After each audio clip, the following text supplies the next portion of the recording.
The Thom Hartmann Program is brought to you in part by the Aiden Forecast, an investment newsletter with weekly updates of leading market indicators and a monthly deep dive into what the details of the economy and the markets mean for investors and retirees. On the web at aidenmarkets.com. Wines have some of the highest pesticide levels in our food chain. This hour brought to you by ecowine.com. Pesticide-free wines, organic wines, imported from France by the organic wine company, ecowine.com. The Thom Hartmann Program is brought to you in part by Super Beets.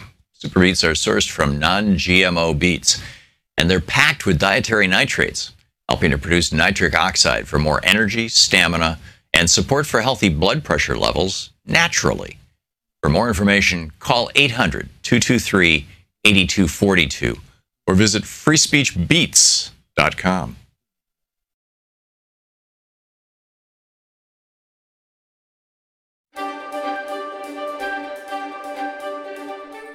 Today in the Thom Hartmann University Book Club, we're reading from a book by an old acquaintance and colleague of mine, Alan Combs, who passed away this last year. The book is called Thank the Liberals. You're a liberal. If you think you're a conservative, that assertion is surely quite shocking. You may even be so upset upon reading this that you're considering either throwing this book down, shooting a hole in it with your shotgun, or even worse, burning it the way Florida Pastor Terry Jones burned the Koran. Or you may feel the need to toss this book aside even temporarily and find solace in your Bible. However, that's a fairly liberal book too, so it may not help you get any more comfortable than this one will. The very fact that you haven't done any of these things yet shows how open-minded you are. So don't disappoint and go all Terry Jones on me here. If right now you're saying, but Alan, there's no way I'm a liberal, just do me the favor of hearing me out. Exhibit A to prove my point that you're a liberal, maybe in conservative clothing, is that you're an American. If you're not an American, keep reading. You'll discover how great it is to be one. As an American, you're free right now to put this book down. Go outside for a walk, take a drive, or head to the nearest airport and fly anywhere in the world. Or you can stay home, go online, and get almost any information you want without it being firewalled by the government. And that's largely because liberals have stood up against such regulations as the Stop Online Piracy Act and the Protect IP Act, SOPA and PIPA, that would have squelched free speech on the internet and made criminals out of innocent content providers. This doesn't mean the government hasn't already overreached. When the government knows what websites you're going to because of the very unpatriotic Patriot Act, they're likely not paying too much attention to you and won't do anything about it. You want to leave your job, start a business, go to a food court, gorge out, just goof off. This is the land of the free, so go ahead after you're done with this book. America was founded on a liberal idea. The concept of a representative democracy without a state religion was a move leftward from the motherland, where the Church of England dictated certain laws and mores. Our forefathers thought that a state religion was repressive, and so they established one of our key tenets: freedom of and from religion. There can be no religious test to hold public office in America. That's liberal. A commander-in-chief who's a civilian, not a member of the military, it's liberal. Taxation with representation, that's liberal. A tripartite form of government where no one branch can rule over the others, yep, that's liberal too. Our founders, the ones conservatives revere so much, took these very liberal ideas and made them so much a part of our DNA that America is unthinkable without them. Let's look at some of the parts of our founding documents that often don't get enough press, but show how liberal we are simply because we're American. Article 1, Section 8 of the Constitution lays out the rights of Congress, stating in part that they have the right to, quote, lay and collect taxes, duties, imposts, and excises to pay the debts and provide for the common defense and general welfare of the United States, end quote. But the government is specifically charged with providing for the general welfare of our population has been much disputed by conservatives. Over time, liberals have fought for numerous items that fall in this category that have greatly benefited Americans, programs conservatives forgot they initially opposed. You'll read about them later in the chapter, Have You Thanked a Liberal Today? Article 1, Section 8 also guarantees your right to your personal intellectual property by saying that Congress has the right to promote the progress of science and useful arts by securing for limited time to authors and inventors the exclusive right to their respective writings and discoveries. If you invent something or write something, it's not the property of the government. This is why entrepreneurs and scientists flock to America. They know that here they are free to create, and they will get the credit they deserve for their work. Our founding documents established a court system, giving us a way to seek redress from grievances. The Constitution establishes the creation of various courts available for different purposes depending on the issue at hand. Congress has the authority to create bankruptcy courts and tax courts to handle specific issues. Article 3 says the judicial power of the United States shall be vested in one Supreme Court and in such inferior courts as Congress may from time to time ordain and establish, giving us a federal court system and an appeals process. Article 1, Section 9 gives us the right to seek relief from unlawful imprisonment. A prisoner or someone on his or her behalf can petition for a writ of habeas corpus, an order from the government that it has the right to detain the person in question. This protects us from being held arbitrarily by the state without evidence and without just cause. Our entire judicial system, outlined in the Bill of Rights, the first 10 amendments of our Constitution, is built on a liberal idea. The focus is on protecting the individual, especially the minority, from the tyranny of the majority. For example, the presumption of innocence, which is implied by the right to remain silent and the right to a jury, places the burden of proof on the prosecutor. The Fifth Amendment calls for grand juries to protect us from being prosecuted when there isn't enough evidence to bring a case against us. This amendment also guarantees that we can't be tried for the same crime twice, and that we are protected from having to testify against ourselves. This was originally written to guard against torture and forced confessions. Most important, we can't be deprived of life, liberty, or property without due process of law.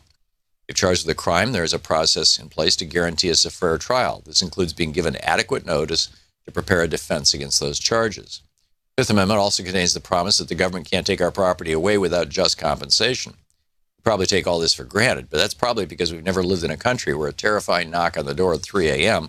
could mean a phony trial in a kangaroo court or a demand that we leave our homes because someone from the government needs or wants them. The Sixth Amendment continues the discussion of our judicial system through the promise that anyone accused of committing a crime has a right to a speedy and public trial by an impartial jury of peers. The jurisdiction where the alleged crime was committed. Thom Hartmann Program. Greetings, my friends, patriots, lovers of democracy, truth, and justice, believers in peace, freedom, and the American way. Thom Hartmann here with you.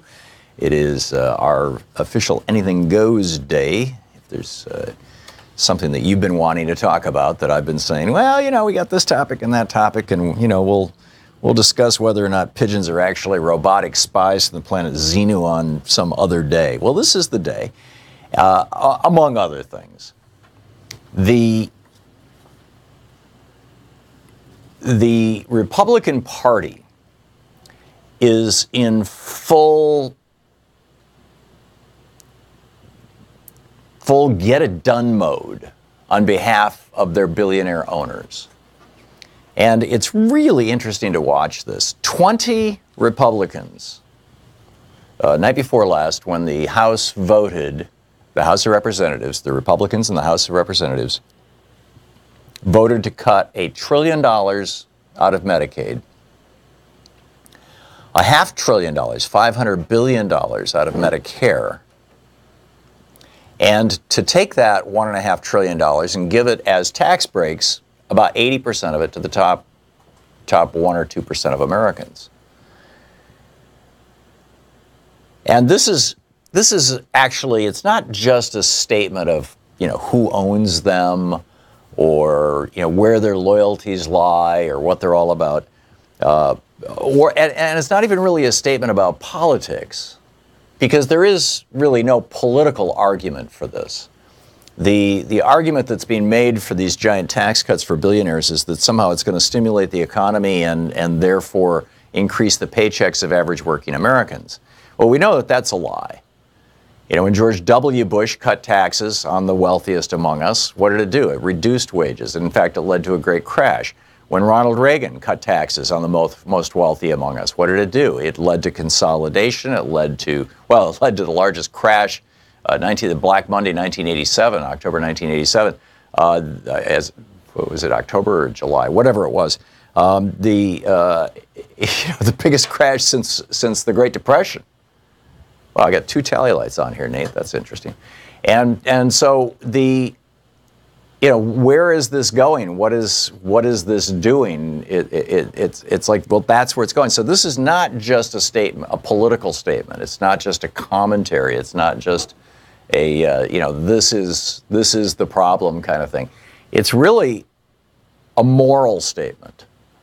This is the Republican Party saying, this is where we stand. This is who's important to us. The average working American, not important to us. The low-income Americans, not important to us. In fact, from the Republican point of view, they want to do everything they can to prevent such people from voting, from participating in American politics. So Jake Jackson wrote a great piece over at Common Dreams about this. The final vote tally, he writes, was 216 to 212, with 20 Republicans defecting from their party. No Democrats backed the measure. And then quoting Frank Clemente, he's the director of Americans for Tax Fairness.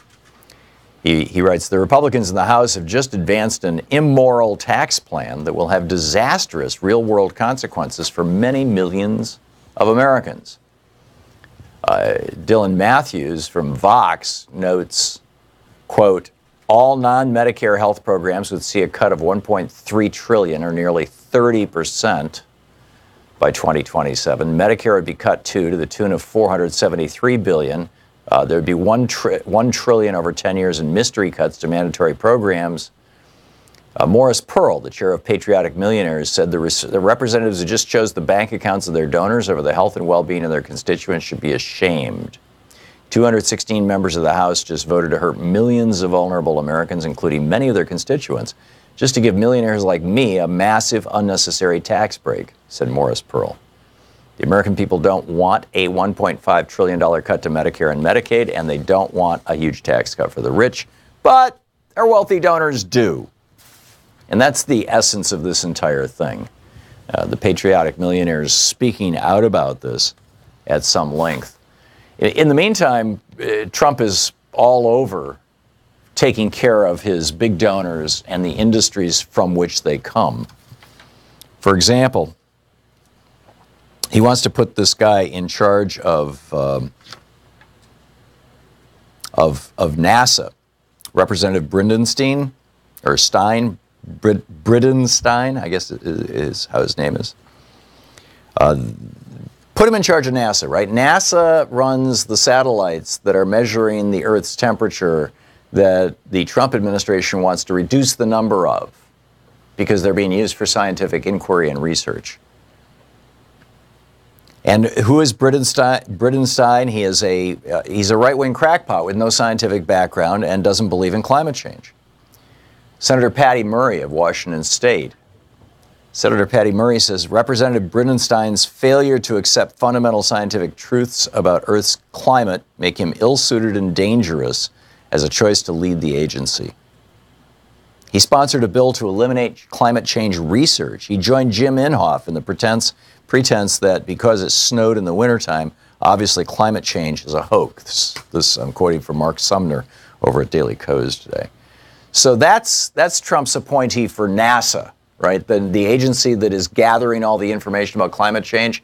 Put a climate change denier there, right? Just like, he put an anti-abortion activist in charge of refugees in the United States, thus this young girl who wanted to get an abortion being held. We'll get to that in the third hour of our program today. So who's he going to put in charge of mine safety, right? I mean, he's all about, I'm going to help the coal miners. We're going to make coal mining great again. So who would Trump put in charge of mine safety? You would think it would be somebody who has some expertise in mine safety, right? Well, apparently, yeah, he's found somebody with some expertise. Dave Zatazalo. I'm probably mispronouncing his name, and my apologies to him if I am. He's the president of Rhino Resource Partners, which owns a coal mining company. This from Robert Federici over at ProPublica. The coal mining company, run by President Donald Trump's nominee to be the nation's top mining regulator, was found by the government to have illegally retaliated against a foreman who complained about sexual and ethnic harassment from supervisors, unsafe conditions, and drug use at one of its mines. This is Rhino Energy, West Virginia. So this guy, who is the president of a company that owns coal mines that have been cited for illegal employment practices, is the guy that Donald Trump wants to put in charge of safety at coal mines, overseeing employment practices and general practices in coal mines. And then finally, this is as bizarre as it gets.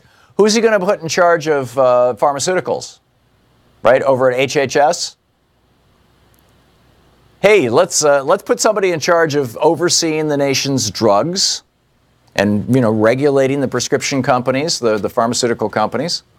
So let's nominate a guy from Eli Lilly.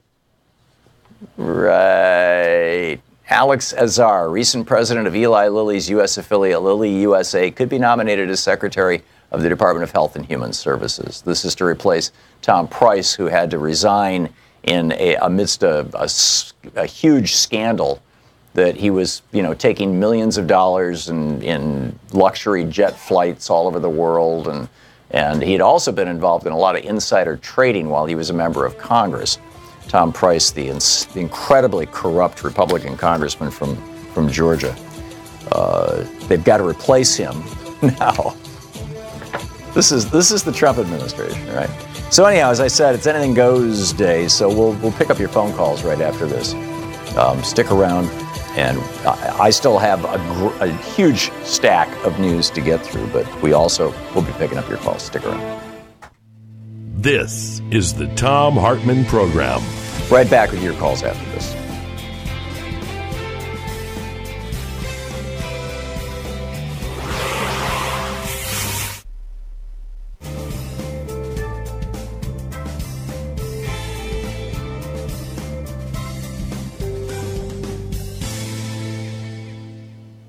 And welcome back. Andrew, watching Free Speech TV in Scottsdale, Arizona. Hey, Andrew, what's on your mind today?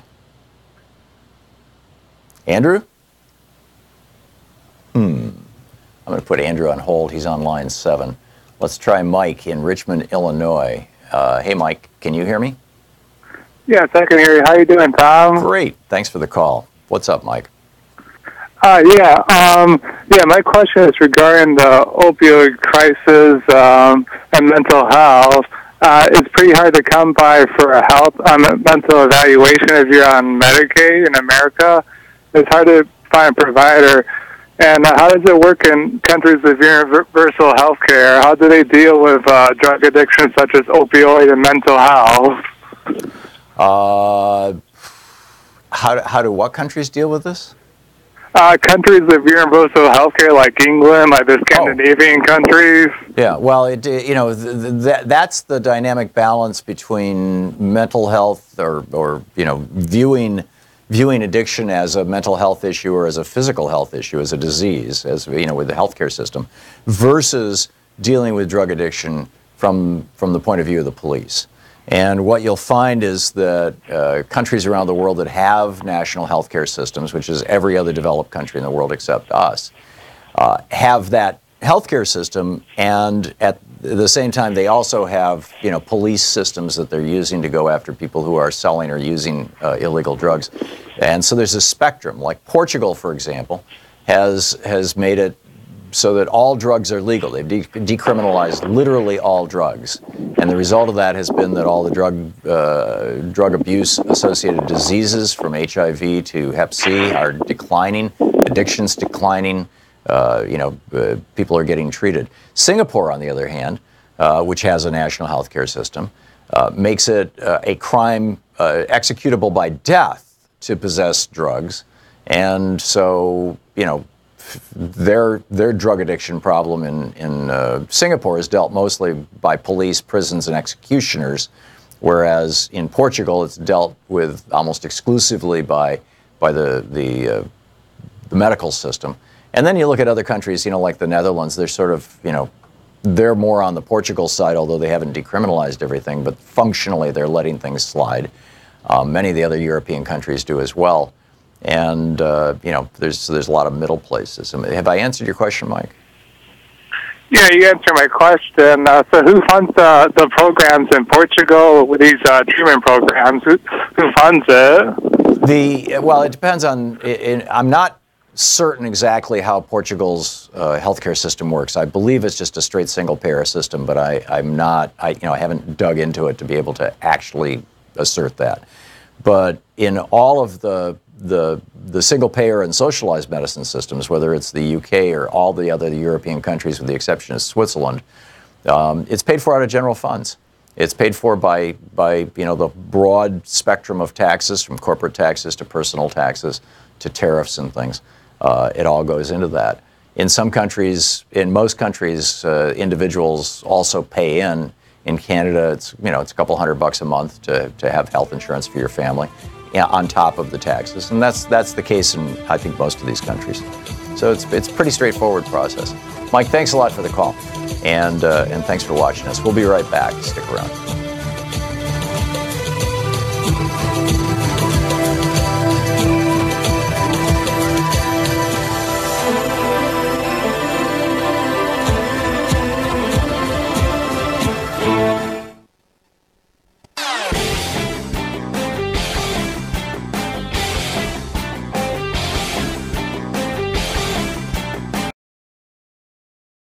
Hi there, I'm Marie with Free Speech TV. Your support, whether through giving donations, volunteering, or spreading the word about Free Speech TV, has made it possible for the only independent progressive news network to exist.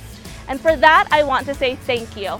Now you can give to the network powered by the people by donating an unwanted or used vehicle through our Vehicles of Change program. If you have an old car, RV, or even a motorcycle, Free Speech TV can use it to grow and thrive. You can make a bigger difference in supporting Free Speech TV by giving an old car. It's a great way to support the network without having to dig into your bank account. Just call 877-378-8669 and ask for more information about Vehicles of Change. Again, the number to call is 877-378-8669. If it has a VIN, we'll take it in. Thank you.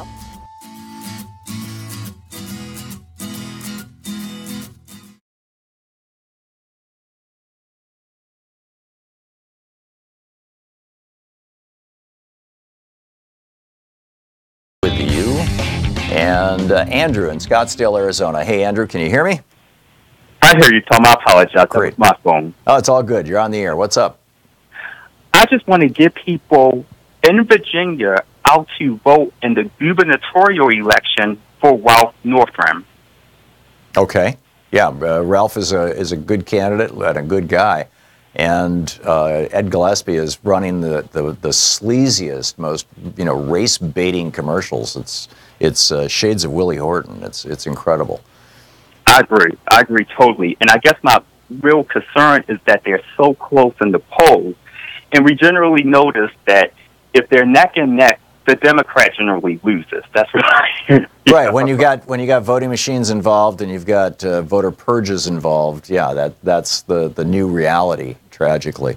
So yes, do you know the day when the election is taking place, Andrew? I'm sorry, I don't know it off the top of my head. November 7th. November 7th. Okay, great. So get ready because there's a big election coming up in what is that? 2 weeks? November 7th, roughly, about a week. Oh, it's next Tuesday? No, it's a week from next Tuesday. Yeah, a week from Tuesday. Cool. Andrew, thanks for bringing that up. I appreciate it. Good to hear from you. Brian in Rescue, California. Hey, Brian, what's on your mind today? Yeah, hi, how you doing, Tom? Tom, I have a question.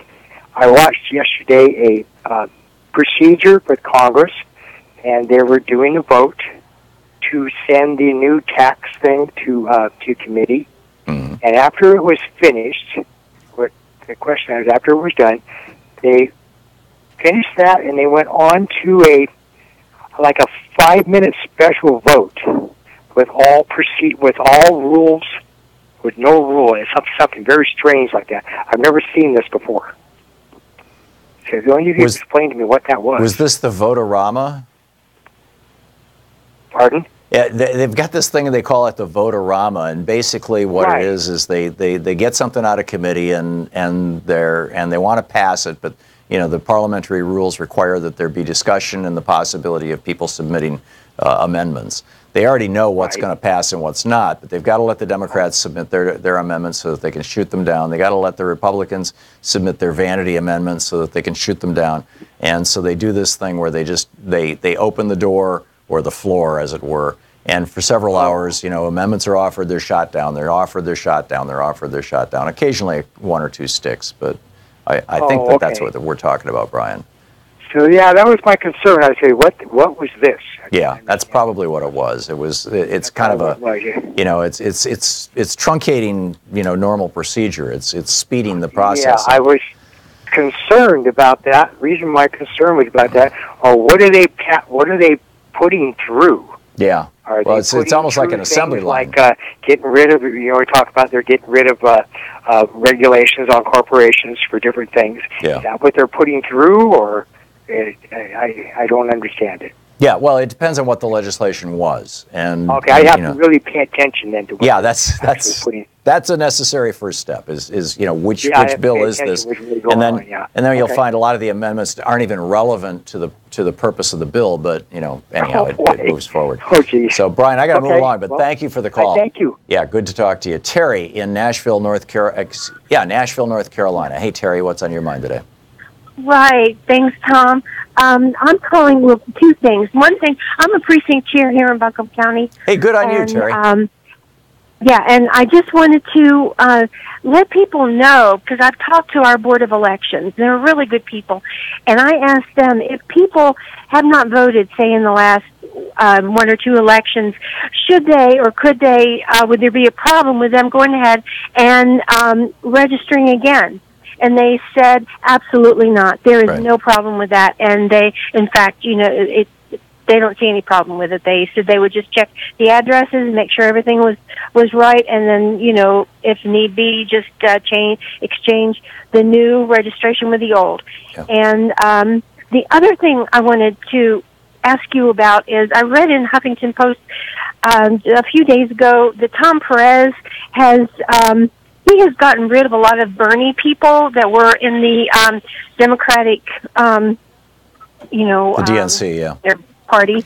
And how do we get progressives in there? I mean, I don't know what to do. Terry, we need more people to do what you have done. You know, first of all, Tom Perez didn't get rid of a lot of Bernie people. He got rid of 3, as I recall, maybe 6. Oh, okay. Well, that's not so bad. Okay. You know, out of several hundred superdelegates and out of thousands of delegates. Okay. And you know, he did move Donna Brazil back up into a position of power and authority, which kind of chafed a few people. I'm ambivalent about it. Right.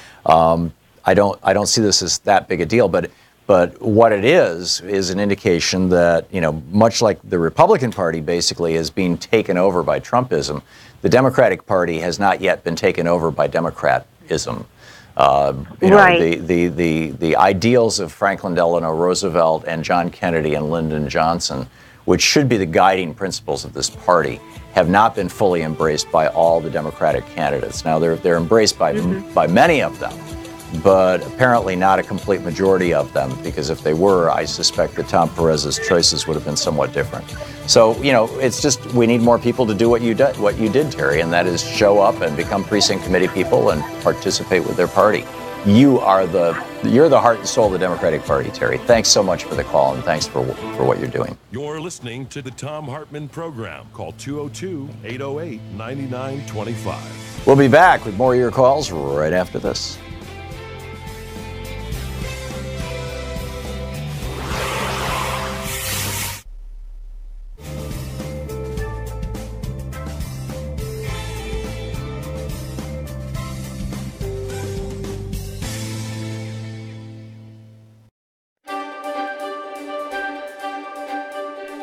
We're reading today from the Thom Hartmann Reader here at Thom Hartmann University.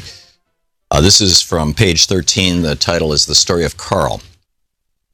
Carl loved books and he loved history. After spending 2 years in the Army as part of the American occupation forces in Japan immediately after World War II, Carl was hoping to graduate from college and teach history, perhaps even at the university level, if he could just hang on to the GI Bill and his day job long enough to get his PhD.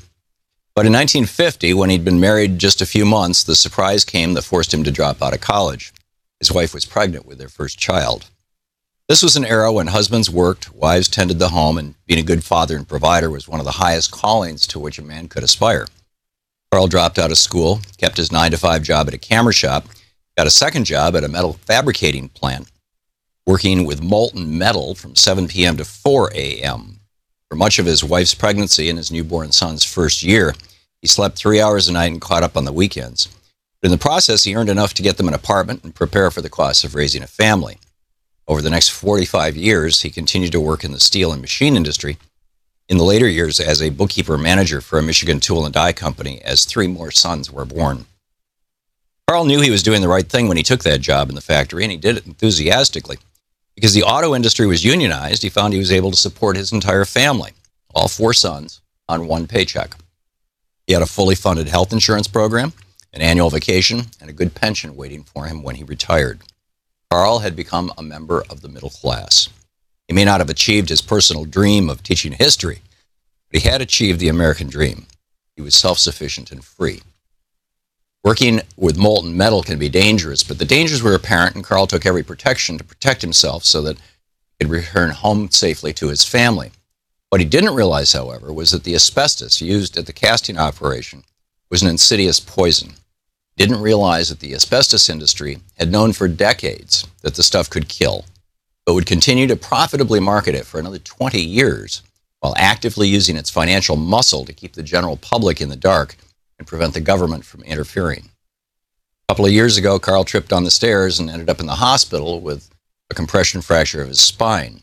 He figured that fall had also caused the terrible pain he'd been experiencing in his abdomen and his chest. Doctors, however, discovered that his lungs were filled with mesothelioma, a rare form of lung cancer that is almost always caused by exposure to asbestos. Mesothelioma is terminal, and its victims die by a slow and painful suffocation. Just because some corporation put profit before people, Carl got screwed. I was Carl's first child. My dad faced a painful death, but at least his job in a union shop left him with health care after retirement. Most Americans don't even have that reassurance anymore. More than 45 million Americans don't have health insurance to cover expenses for a serious illness, and 5 million lost their health insurance between 2001 and 2005, which is when I wrote this. And it's not just illness that worries most Americans today. Americans are working more and making less, getting harder and harder to just get by. There's a reason for the pain Americans are suffering. The America my dad grew up in put people for profits. The America we live in now puts profits above people. In my dad's America, 35% of working people were union members who got a living wage, health insurance, and defined benefit pensions. These union benefits lifted all boats because they set the floor for employment. For every union job, there was typically a non-union job with similar pay and benefits, meaning roughly 70% of the American workforce back then could raise a family on a single paycheck. People who were disabled and couldn't work could live on Social Security payments, and the elderly knew that they would have a safe retirement, paid for by pensions, Social Security, and Medicare. The gap between the richest and the poorest had shrunk rather than widened. That America is disappearing fast. The minimum wage is not a living wage. Workers are now expected to pay for their own health insurance and their own retirement. Pension plans are disappearing. 30,000 General Motors employees lost theirs just in 2005, and there's continued talk about privatizing Social Security, the Republicans' grand goal. The safety net is ripping apart, and the results are that the middle class is shrinking. The rich are once again getting richer, and the poor are getting poorer. The inflation-adjusted average annual pay of a CEO went up from $7.7 million to $9.6 million just between 2002 and 2004. Meanwhile, from 2002 to 2004, the inflation-adjusted median annual household income went down from $46,058 to $44,300. In other words, ordinary people's income went down by $1,600, while CEO pay went up by $1.8 million a year. From 2001 to 2005, America has lost 2,800 manufacturing jobs just in 3 years. If you don't count jobs produced by the military-industrial complex, the number of private sector jobs created since 2001 decreased by 1,160,000. Although 67% of large employees, well, you get where we're going with this. Anyhow, it's the Thom Hartmann Program.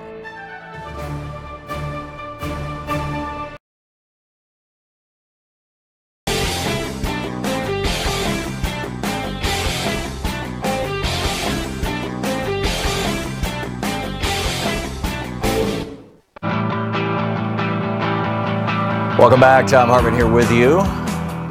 Did you see this piece by Paul Krugman in today's New York Times? Trump's $700 billion gift to wealthy foreigners?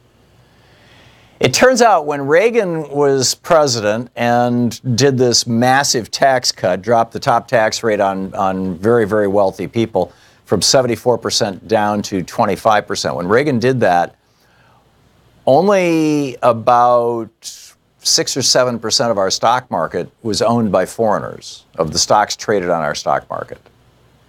But Reagan began the practice, dropping tariffs and encouraging companies to offshore jobs to crush the unions here in the United States.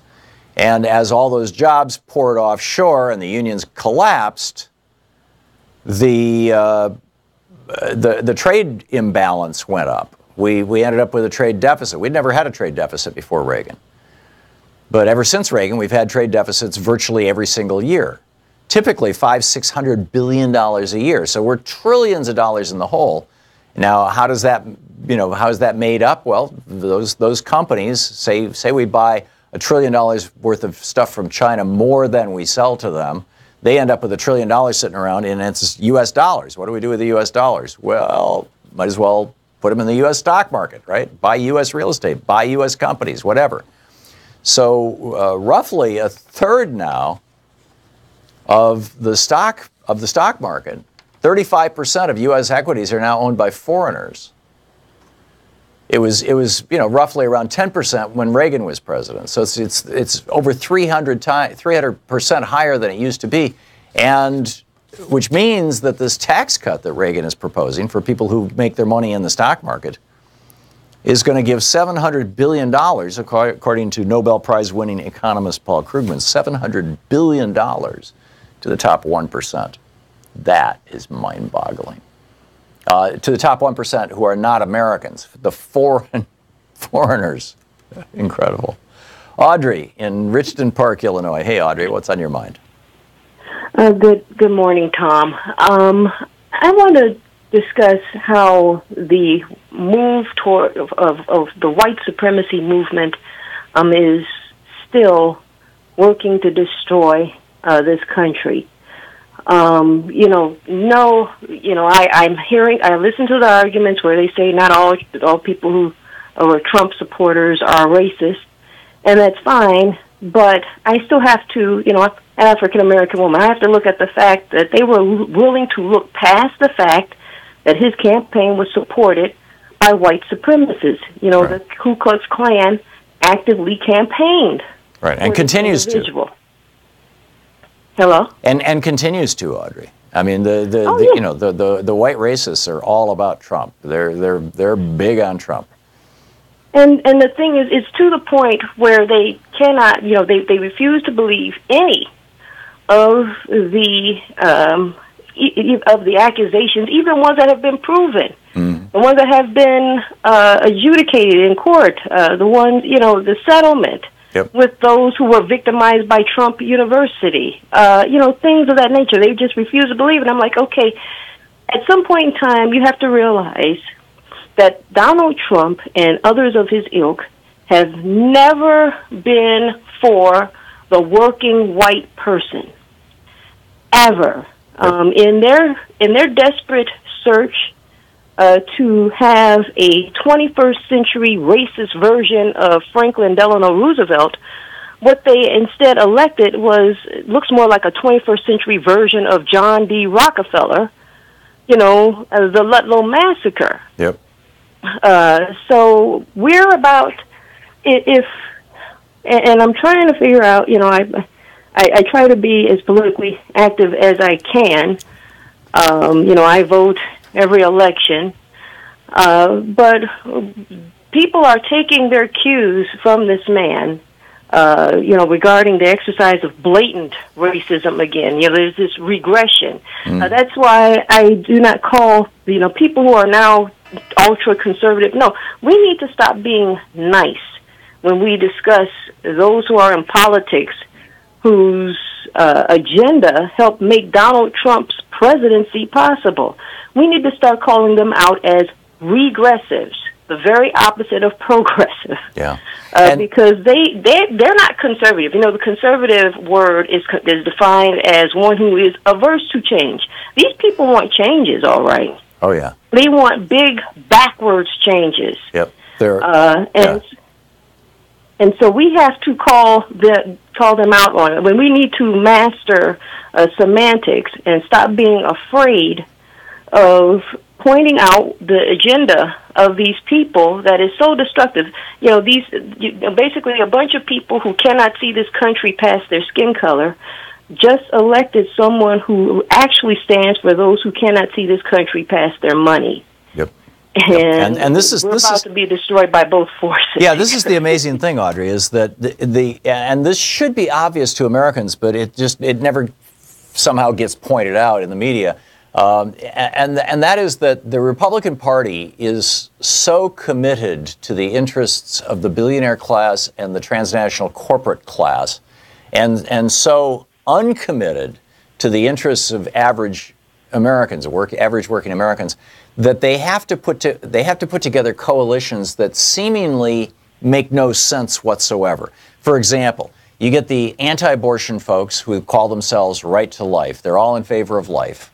And then you get the gun folks who are like kind of the opposite of that. They're all in favor of everybody having a weapon that is designed specifically to kill people.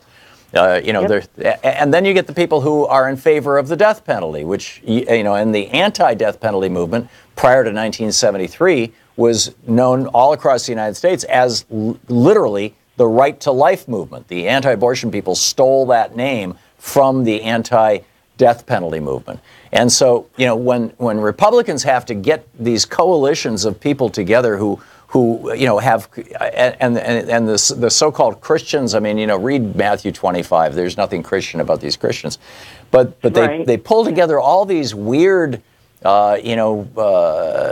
positions. They contort themselves into all these positions to build a large enough coalition of people who are all dedicated to an individual slice, anti-abortion or the racist element, the Nixon Southern strategy being played out now in its modern version by Trump, or the people who want more guns, whatever it may be. I mean, there's this list of people necessary for a Republican to get elected is getting pretty tattered.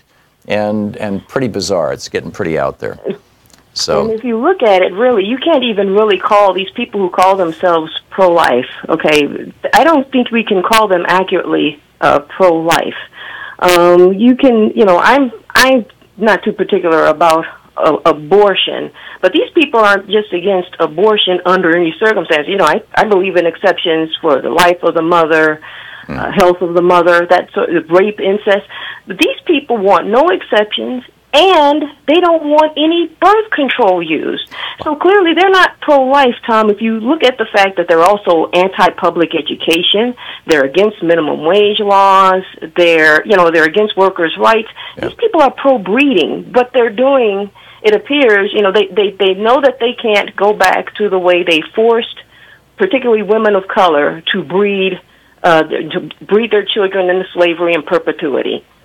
They can't come at us blatantly like that. So what they do is they have this conflagration of issues whereby they wind up achieving creating and maintaining a consistent source of cheap human labor. And part of that is us breeding children when we are not financially, socially, economically, medically able to provide for them, and not able to educate them. We want to have a consistent source of cheap human labor, not properly educated, desperate, cycled through the prisons. On this hat in hand, the combination hat in hand plantation society that these people seem to want. And on top of that, you've got Pat Buchanan, talking about this rather openly. It's been a few years since his last book came out, and he was doing the circuit, but maybe 4 or 5 years ago, where he was talking about, he had a chapter in his book about the browning of America and how, this is in his mind and the mind of many of these white supremacist Republicans, in his mind, the end of Anglo-Saxon America, the end of the Western values, the John Locke values, the Enlightenment values of America. And I don't see where values have anything to do with skin color. I mean, it's an insanely racist statement. But that's why a lot of these white anti-abortion people are so vigorously anti-abortion, is they're concerned that, you know, if African Americans represent, what is it, 17% of Americans, I think, and a lot of abortions are being had by you know, more well-off white folks. They want to make sure that those abortions stop so that the white numbers go up, and that's bizarre. That's yeah. So I mean, but remember, Tom, they don't value white workers either. No. You know, so racism. I think I agree with one of the I forget his name. He used to be a principal with Chicago Public Schools. And I can't, Troy LaRaviere, when he says, you know, he believes that racism was created just as a means of dividing and conquering the workforce. Oh, yeah. And if you think about it, that's pretty much what it's done. That's been their most successful weapon. Yeah, all the way back to ancient Samaria. I mean, this is not something new. This is a 7,000-year-old script of male dominance, patriarchy, and basically serf labor, slave labor, all the variations thereof. Thank you, Audrey. You're listening to Thom Hartmann. Visit ThomHartmann.com for audio and video archives. Great call and a great caller. Audrey really has this figured out. We'll be right back.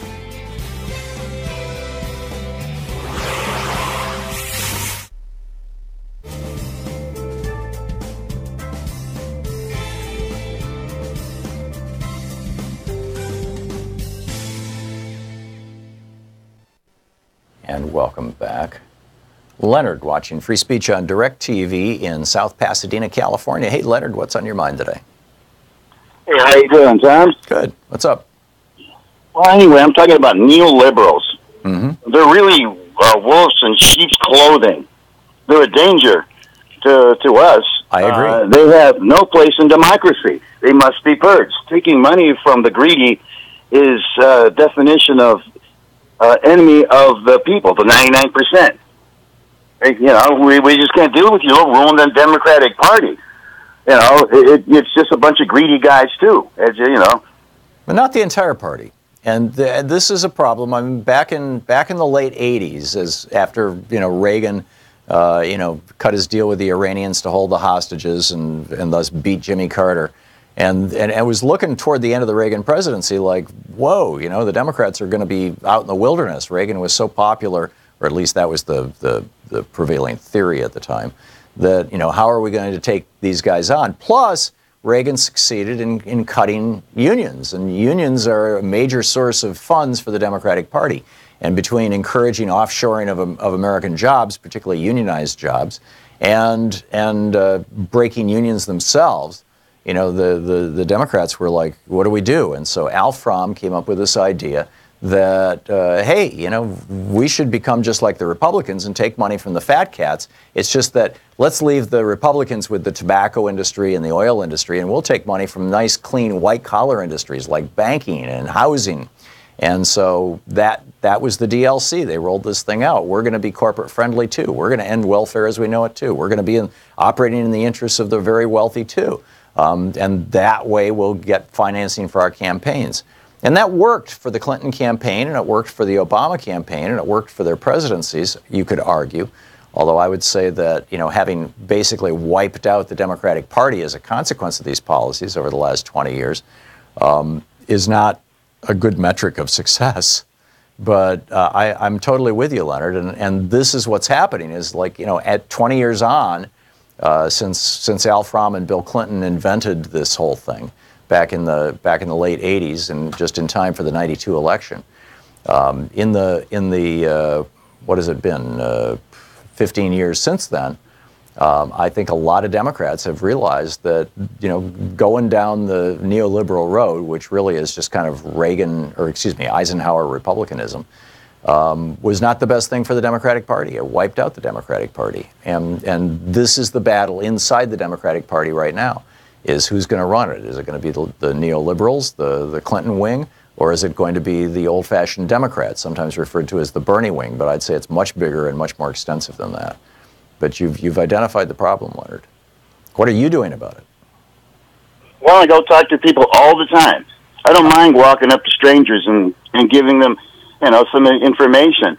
I just spoke with a Trump supporter, and he goes, Trump. And then I told him something about him. Then he had this look on his face like, uh-oh. And I said, you better check it out.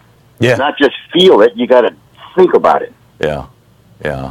There's it's an interesting time to be speaking with Trump supporters. Leonard, thanks for the call. You put your finger on a big one. We'll be right back.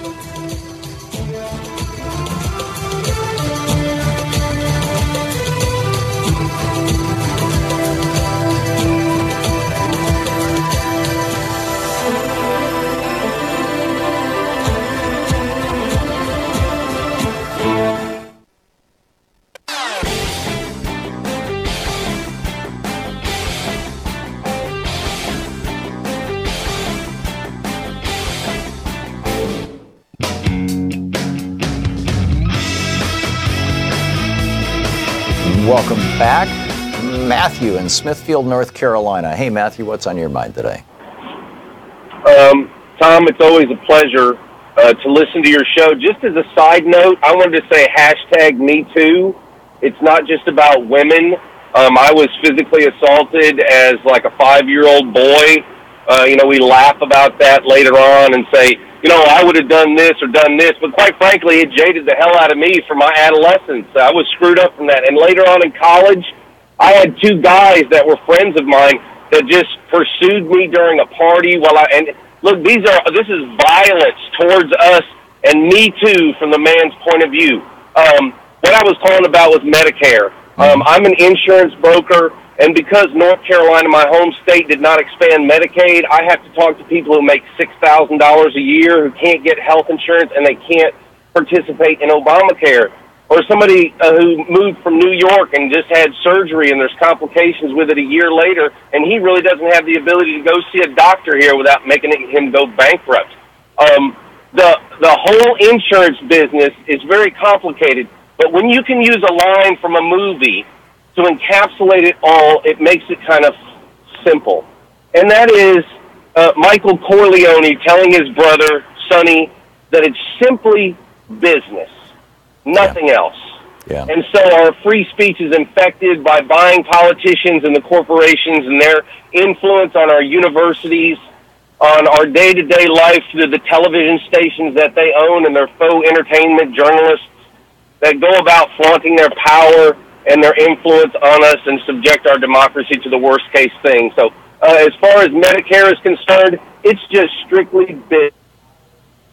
It's a damn shame that I have to watch some people and talk about their loved ones in the respect that this person is probably going to die unless I spend 58% of my income getting them onto my group coverage. 58% of their income to get their husband health insurance. They only make $30,000 a year. It's amazing. Money out of my government, please. Yeah. Thank you, Tom. Yeah. Thank you, Matthew. Good rant. Marty in Farmington, Michigan. Hey, Marty, what's up? Hi, Tom. I just wanted to suggest a term to use to refer to the Republican tax plan. Okay. This should never be called tax reform. Rather, I suggest it be called the crime of the century. Yeah. They are literally one of many. They're going to steal $1.5 trillion from Medicare and Medicaid and give it to the top 1%. If that's not the crime of the century, I don't know what would be. Well said, Marty. Very, very well said. Lawrence in St. Paul, Minnesota. Hey, Lawrence, what's up? Lawrence? Crickets. Okay. Ted in Black Diamond, Washington. Hey, Ted. You're on the air. Good morning, Tom. Hey, Ted. And I just wanted to talk about something, 2 words that probably shouldn't belong in the same sentence, but the genius of Donald Trump. Okay. And I don't know whether it's by accident or by design. I mean, this man acts as a total buffoon. And we all pay attention to all the crazy antics, him pushing a NATO representative out of the way for a photo op, getting into arguments with Gold Star moms and families and the whole long laundry list of this. But while he's doing all of this clown act with one hand, on the other hand, his cronies are stealing from the government, are reducing our rights, are literally just ripping us off. Yep. But we're all paying attention to Donald Trump the clown. And you often say that, we pay too much attention to his antics and not enough to, what's eating away our government. Oh, I think if the media would report what his cabinet is actually doing, what Ryan Zinke is doing at Interior and in privatizing public lands and setting that up, at what Scott Pruitt is doing over at EPA, at what he's preparing to do with NASA. I mean, all these agencies. Yeah, I was just going to say with NASA, they would be horrified. Climate change deniers in it with NASA, right. But he's over, on with the latest Twitter storm. Right, right. No, and this is the problem with a media that doesn't report the details of the facts or the news, but rather only reports drama and sports. That is to say, who's happy, who's unhappy, who's up, who's down, who's leading, who's behind.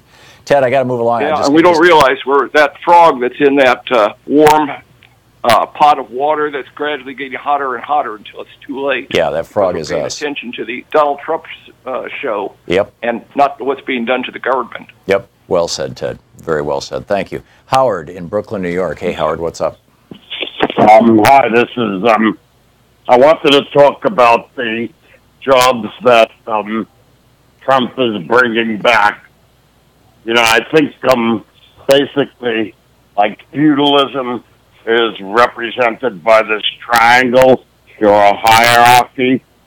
I think Trump made a deal with these companies to bring back just the lowest level wage slaves and leaving all the technical people overseas. And the real thing that would help this country is to bring these technical jobs back with them.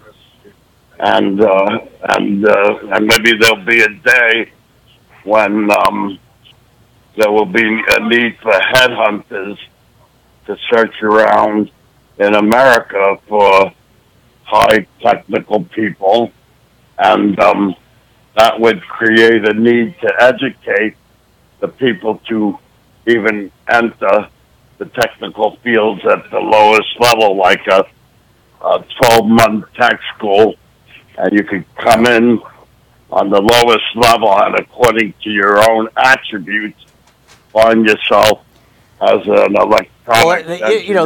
This is how it worked when you had unions that had apprenticeship programs, Howard. But they're pretty much all gone. And but you're making an excellent point. That the problem is that those jobs are not coming back. And as long as Microsoft can have engineers working in India for 1/4 of what they would have to pay an engineer here in the United States, and with the internet, the work can be done in India, or it can be done in Hyderabad or in Seattle, and it gets to the big boss in Seattle within seconds, no matter what. As long as that's the case, and we're not doing essentially tariffs, we got a problem. You're listening to Thom Hartmann.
The Thom Hartmann Program is brought to you in part by the Aiden Forecast, an investment newsletter with weekly updates of leading market indicators and a monthly deep dive into what the details of the economy and the markets mean for investors and retirees.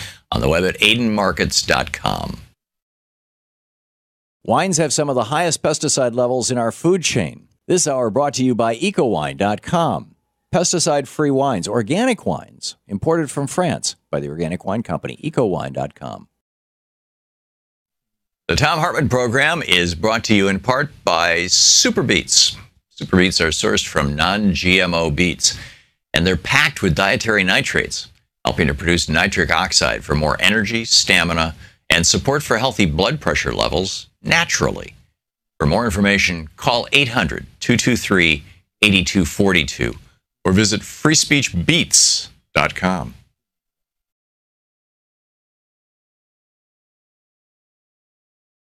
I'm Nina Turner, and you're watching Free Speech TV.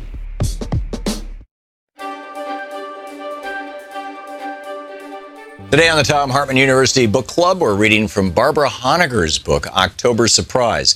The October Surprise the book is about was the 1980 Reagan campaign led by Bill Casey, who Reagan later made the head of the CIA, but he was Reagan's campaign director in 1980, about their actions with the Iranian government, cutting a deal where if the Iranians would hold the hostages throughout the election of 1980 to make Jimmy Carter look bad and weak, then if they won the election, they would sell weapons to Iran, which of course is a deal that they kept. We know of this as the Iran-Contra scandal. So I'm reading from the very last chapter. It's the epilogue, and it's titled A Kinder, Gentler Nation. President Reagan signed intelligence authorizations in 1984 and 1985, which were considered licenses to kill, according to top government officials. As we have seen, Oliver North and Amiram Nir's U.S.-Israeli covert operations were authorized by a still secret accord, never revealed to congressional intelligence committees as required by law, which may have also authorized political assassinations in the name of counterterrorism. We have seen that Vice President George Bush, this is the elder, met with Amiram Nir in Israel in late 1986, when he could have signed the accord with Israeli Prime Minister Shimon Peres, for whom Nir worked. Author Seymour Hersh has charged Oliver North with being President Reagan's assassination planner. We've reviewed reports that North boasted that anyone who leaked or threatened to reveal the administration's secret Iran initiative would be killed, and that some of the North Secord Hakim team were reportedly involved in political assassinations under the umbrella of counterterrorism. Given this context, it's instructive to note what has happened to many of the individuals who were reportedly involved in or knew about the secret negotiations between Iran and the 1980 Reagan-Bush campaign, and or about secret U.S. arms deliveries to the Khomeini regime in the early 1980s. So then she goes through the list of people. Dead: William Casey, CIA director, who reportedly attended meetings in Paris, France on October 19 and 20, 1980 with Iranian officials and agents of French intelligence to arrange an arms for hostages delay deal with Iran.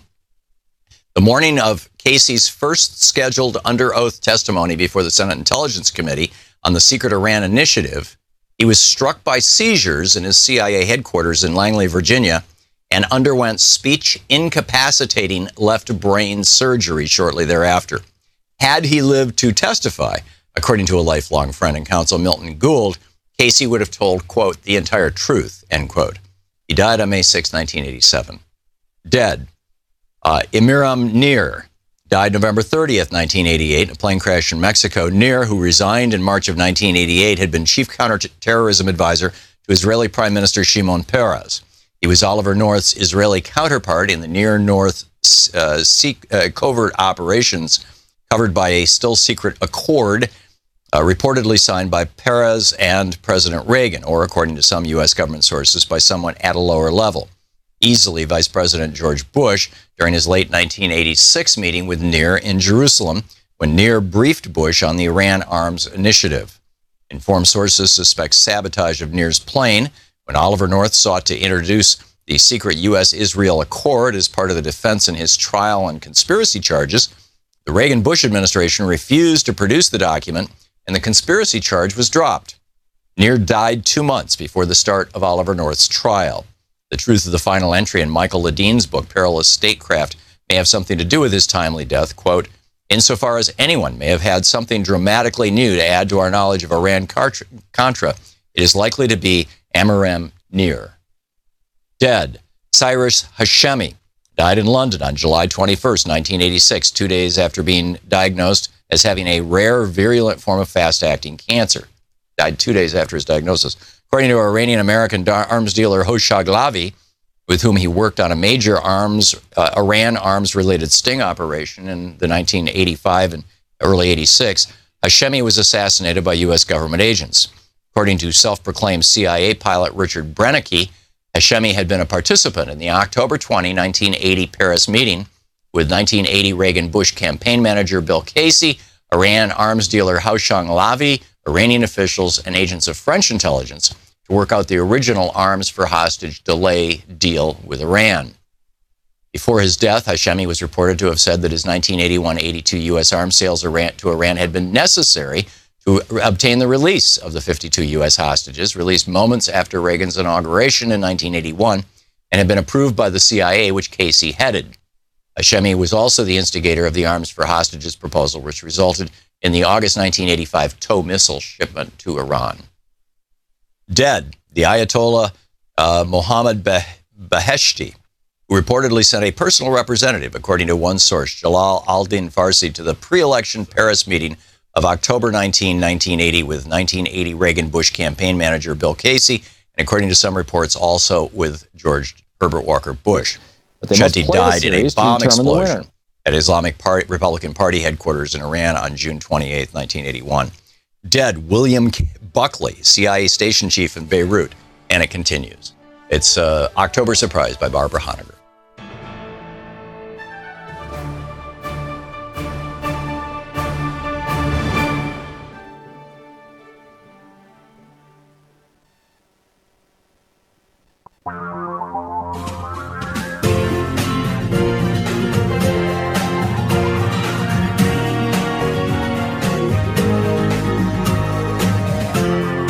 This is the Thom Hartmann Program. Turning California into Mississippi, turning New York into Louisiana. Why would you want to do that? Why would the Republican Party and the Trumpettes want to encourage well-developed states, high-tax states that have good, strong infrastructure and thus have all the necessary things to have a good, strong economy, a high standard of living, and all the functional stuff necessary for even the most modern and sophisticated businesses, which is California and New York, among others. You know, Connecticut, New Jersey, you look at these so-called high-tax states. Almost all of them are blue states. Specifically, California, Connecticut, Illinois, Maryland, Massachusetts, New Jersey, and New York. Those states all voted for Trump in 2016. And those states all have fairly substantial state income taxes. And what the Trump team is suggesting is, among other ideas that have been floated, and we'll see where this goes. You know, Peter King, Republican from Long Island, New York, is very upset about this, as would be any Republican from New York, New Jersey, Connecticut, California. You know, there's just not that many. Massachusetts, there's not that many from these states. But what happens is, if you eliminate the ability of people to deduct their state taxes from their income tax, then you're going to hurt the ability of states to collect state income taxes. I mean, it's a huge tax increase for everybody in states that charge enough income tax that they can actually provide services to their people. So I would argue that this is the whole Republican tax plan, in addition to giving $1.5 billion to their rich fat cat buddies, And in addition to kneecapping Medicare and Medicaid, the big plan here is to destroy the prosperous states. Now, I realize that sounds like, whoa, are you kidding? Seriously, destroy the prosperous states? But look at what Reagan did in the 80s with unions. It was just, 25 years before that, in 1956, when Dwight Eisenhower wrote a letter to his brother Edgar, who was a John Birch Society right-winger, and Edgar wrote a letter to Dwight saying, the communists are coming and they're infiltrating the State Department, all this hysterical stuff. And Eisenhower writes a letter back to his brother saying, he says, I know who you're talking about. These guys, it's the Hunt brothers down in Texas and a few of their other buddies, these very wealthy oil people. He says, their numbers are small and they are stupid.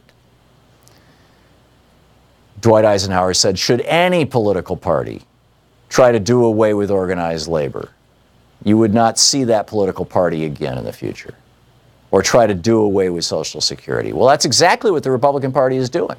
They're trying to do away with organized labor and Social Security, and they're actually becoming quite successful, at least at the organized labor part of it. And they've got it to the point where a majority of people under 40 don't think that there's going to be Social Security waiting for them, which is how you destroy Social Security. First of all, you destroy confidence in the system. Because Wall Street is looking at this going, hey, $1 trillion a year program, if we ran that through our banks and we just skimmed 0.1% off the top, we'd make billions. So Mississippi, for example, 41st lowest tax rate in the country. Louisiana is the 45th lowest tax in the country. So Louisiana and Mississippi, because they don't charge much state income taxes, will not be affected all that much if Trump and his Republican buddies do away with the ability to deduct state and federal taxes. The way it works is you're doing your taxes at the end of the year. And say you owe $2,000 in state income taxes. That then becomes $2,000 that you can deduct from your income. $2,000 on which you don't have to pay federal income taxes. So, it's a loophole. It's a tax break for people who live in states that have high taxes. And, the Trumpettes are talking about doing away with this. Which means that California, New York, and Connecticut, and all these other states, these wealthy and prosperous states, would have a strong incentive to start becoming like Mississippi and Louisiana. Because it's going to be a lot harder to collect local taxes because people are going to object to the fact that, right now the local taxes are deducted from your federal income. And so, paying those taxes actually reduces your federal income tax. If you do away with that, then you end up as Mississippi. 49th in the United States in education. Advanced placement test scores, 25% below the national average. Louisiana, 45th in the nation, spends a little more on schools, but its high school graduation rate is one of the lowest in the country. Fewer than 30% of fourth graders and fewer than 18% of eighth graders in Louisiana are considered proficient in math. According to a report in USA Today, this is from the Huffington Post, from a piece in the Huffington Post by Alan Singer, titled, Trump's Tax Plan Could Turn Blue States into Mississippi and Louisiana. According to a report in USA Today, Mississippi has the highest poverty rate in the United States and is tied for the worst obesity rate and the lowest life expectancy in the country. So rather than having prosperous states like New York and California that are incubators for modern innovative industries and that provide from their tax base, provide for the infrastructure necessary for business to grow, right? Infrastructure is the soil in which business puts its roots. Businesses are going to be much more successful if they've got access to high-speed, reliable broadband. They're going to be much more successful if they have access to high-quality airports and high-quality roads and rail. They're going to be much more successful if they have access to consistent and reliable power sources. They're going to be much more successful if their employees have a high quality of life. If they live in a city like Portland, Oregon, that has, you know, a high level of city planning, lots of green space. I think I could be wrong on this, but I believe that there's more green space in Portland on a per capita basis or on a per square, you know, more public space in this city than any other city in America, because it's a well-planned city. You can walk the Greenway all the way around and through the city. You know, walk it's dozens of miles, as I recall, nonstop, continuous, without, you know, having to cross dangerous streets. I mean, it's amazing, the quality of life in Portland, and not just Portland. You know, Oregon, another high tax, high quality of life state. And so what happens to the United States when the Republicans get what they want? I mean, look at what happened when Reagan got what he wanted in destroying labor unions. Labor unions were the largest funders of Democratic politicians, and so the Republicans in 1981, when Reagan became president, said, that's it, we're going to screw the labor unions, we're going to destroy them. And they did. When Reagan came into power, about a third of American workers were unionized, which means 2/3 of American workers had the benefits of a union job, because for every union job creates a non-union job, but, you know, that's of similar benefits and pay. But when you take union participation from a third of the country down to 6%, you know, what happens? More people are poor. You do away with the ability of the states to tax people, what happens? The states become poor.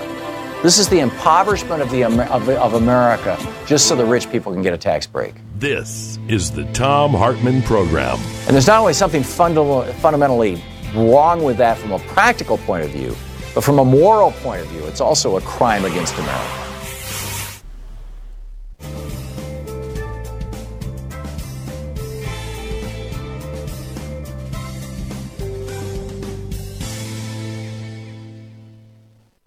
And welcome back. Let's see here, telephone lines. Okay, Rich in Greenwood, Indiana. Hey, Rich, thanks for watching Free Speech TV. What's on your mind today? Oh, thank you so much, Tom. It dovetails pretty well with what you were just describing, and it's like the value of money, and as capitalism is practiced, your wages are like a leash on you, and that's how far you can go. The longer your leash, the more freedom you've got. I remember something from, I believe it was a Nixon-era State Department guy, and he was talking about OPEC, and he said, well, you know, we're busy, we're pushing the money around, and $1 million just doesn't do what it used to anymore. Yeah. And that was just such a jarring... I think you're thinking of Everett Dirksen back in the late 60s in a debate about appropriating money for the Vietnam War, and somebody said something about billions, and he said, $1 billion here, $1 billion there, you know, pretty soon something, I forget but real money, yeah. I think is how it went. Pretty soon you're talking real money, that's right. Yeah, that was Everett Dirksen. Okay. Well, the concept therein is that as we are... dissuaded from the value of our humanity, we buy into a concept of a caste based on our sense of competence. I'm trying to think what that's called. Self-confidence. I'm missing a word here. Yeah. But as we are fractionated into groups because. Well, I'm accomplished, and I have these credentials, and my ability to do these things should allow me these favors, etc. Well, what we're being bamboozled over is that we're not all human beings, and we're not all citizens, and we shouldn't allow that kind of divide and rule to mess us up. Here in Indianapolis. I'm in the Indianapolis metro area. There is this new coming of huge wealth. People are locating here, and the gig economy. I've spoken before on this idea that there's a high-rise downtown that's got its naming rights, its branding sign bought by temporary employee workforce company. And, that's a freaking mess. What we're looking at nationally is this idea that if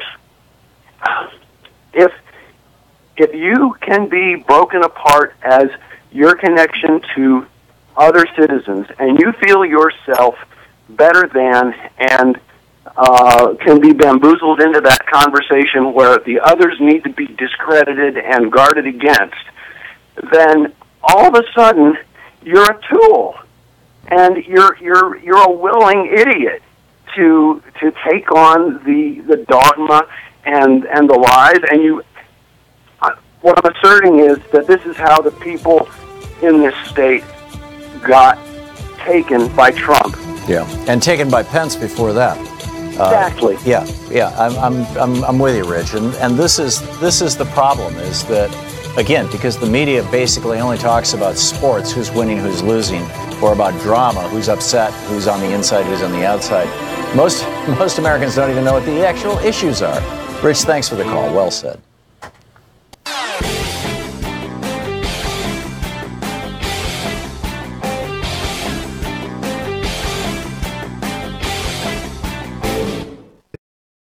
I'm Nina Turner, and you're watching Free Speech TV. Reaganomics is literally making Americans kill themselves. According to a new study from the National... Hi, I'm Heather with Free Speech TV. Your support, whether through giving of donations, volunteering, or even spreading the word, has made it possible for the only independent progressive news network to sustain for more than 20 years. Now, you can give to Free Speech TV through the Branch of Gratitude. This program is a sustainable way to give that reduces waste through paper mailing, postage, and staff hours. By choosing to participate in the Branch of Gratitude, you are joining hands with the socially conscious community and sending a message to the world that Free Speech TV is not only here to stay, it is here to thrive. Please call 877-378-8669 or go online to freespeech.org. Make a difference and join the Branch of Gratitude today. Thom Hartmann here with you, and Maine in Chicago. Hey, Maine, what's on your mind today? All right. How you doing, Tom? Good. Okay. Well, I wanted to, speak about, the things we're talking about, it's hypothetical, but, have we not had the Electoral College, we wouldn't even be talking the things we're speaking about now, because, Hillary beat him by over 3 million votes. Yeah, and Al Gore beat George W. Bush by 500,000 votes nationally. Right. So you wouldn't have Bush or Trump if we didn't have the Electoral College. Right. And then his homogeny, he wanted to show over blacks and other dark people of color by attacking the football players and people and those like that. And then the other thing I want to say is, why can't we have a candidate that says that we're going to appeal Reaganomics? Why can't we if we can trickle down, why can't we rise up and out of the middle? Right. Why can't we get a candidate to say, we're no longer going to do Reaganomics? I mean, if Reagan can say trickle down, then can't we get a candidate to say rise up and out of the middle? I thought Obama would do it on his second term, but he didn't. Yeah. And that was a real disappointment. That we can't find someone who's willing to take on Reaganomics. Yeah. I mean, look at how the conservative media created, they so tarred the word or tarnished the word liberal that in the 80s, 90s, and early 2000s, a lot of liberals were afraid to even identify themselves as liberals because, Limbaugh and all these other guys had so succeeded in associating that word with negative things. And, it's just incredible that we haven't been able to do that same thing with them, on all these counts. I mean, I'm with you. It really does need to be called out. Maine, thanks for the call. Very well said. Dave in Buffalo, New York. Hey, Dave, what's on your mind today? Hello, Tom. Two things. So the 1% and Jeff Sessions. The 1% is a reference to last Friday's show towards the end. A gentleman called in and said he was talking about a conversation that two gentlemen had on the news, or that was reported, and the one said to the other something about we're part of the 1%, or something about the 1%. And the gentleman that made the call said that we've been taken over, or something's going on, and you kind of agreed with that. And I was kind of curious on what all that background information was, because it didn't sound like the 1% reference was necessarily attributed to exactly how much income they had, maybe in the overall picture, but not that topic. And then Jeff Sessions made the comment about, well, if you don't start on opioids, you won't get addicted. And my comment is, the opioid problem that we have right now was started legally through the pharmaceutical companies. Right. And as far as us being able to be in control of it, it was forced on us. And so if we're in the hole, it's because of you, not because of us. Yeah, the you being the Republicans. Yes. Yeah, good point. Which raises an interesting question. We've got this opiate problem right now. What happened to the methamphetamine problem? Somebody this morning on, I think it was NPR, I forget what it was. It's still out there. Yeah, well, it's still out there, but it's not this explosive, growing, metastasizing thing that it used to be. That it has now shifted to narcotics. And I'm wondering what's happening in the states that have decriminalized marijuana, or that allow for legal recreational marijuana. Colorado, California, Washington State, Oregon. California, I guess, hasn't rolled it up yet. That, Tom? But I'm just wondering if in those states, if providing people with a safe option that isn't going to kill them. Alcohol will kill you. 50,000 Americans die every year from alcohol. It causes cirrhosis. There's toxic levels. You can actually kill yourself. Just chug a lug an entire bottle of vodka. You'll be dead. So if you can replace a poisonous, toxic intoxicant, alcohol, and other poisonous, addictive intoxicants like the opiates, if you can replace that with marijuana, which is not addictive and is not poisonous. No, the only way you can die from marijuana is if a bale of it falls and hits you on the head, and breaks your neck. I would offer you this as well, as you're talking about that, as far as the safe drug use. Magic mushrooms at 0.12 zeros, and the 13th number is the amount that makes you put a smile on your face. The lethal dose is 15 pounds. Told to me by the gentleman on Star Talk. He said, and so there's a lot of area for play. And when they do drug regulation, they talk about the safety zone. There's a huge safety zone as far as and one dose in the New England Journal of Medicine, one dose of magic mushrooms can relieve depression for up to 3 months. And that's in the New England Journal of Medicine. That's not me talking. No, and they're using it to treat post-traumatic stress disorder, PTSD, as well. And the psychedelics and marijuana are, in my opinion, far less destructive and dangerous than the drugs that we license and legalize, like tobacco and alcohol. And it's just crazy. But anyhow, the 1%, Jeff Sessions, we kind of went far afield there. But excellent points all, Dave. Thanks very much for the call. We'll be right back.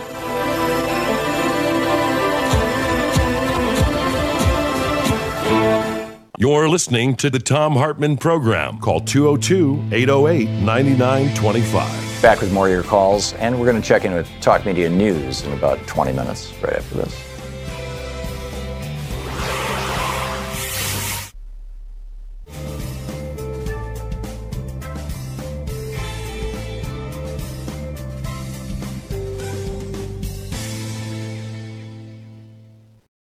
Hi, I'm Heather with Free Speech TV. Your support.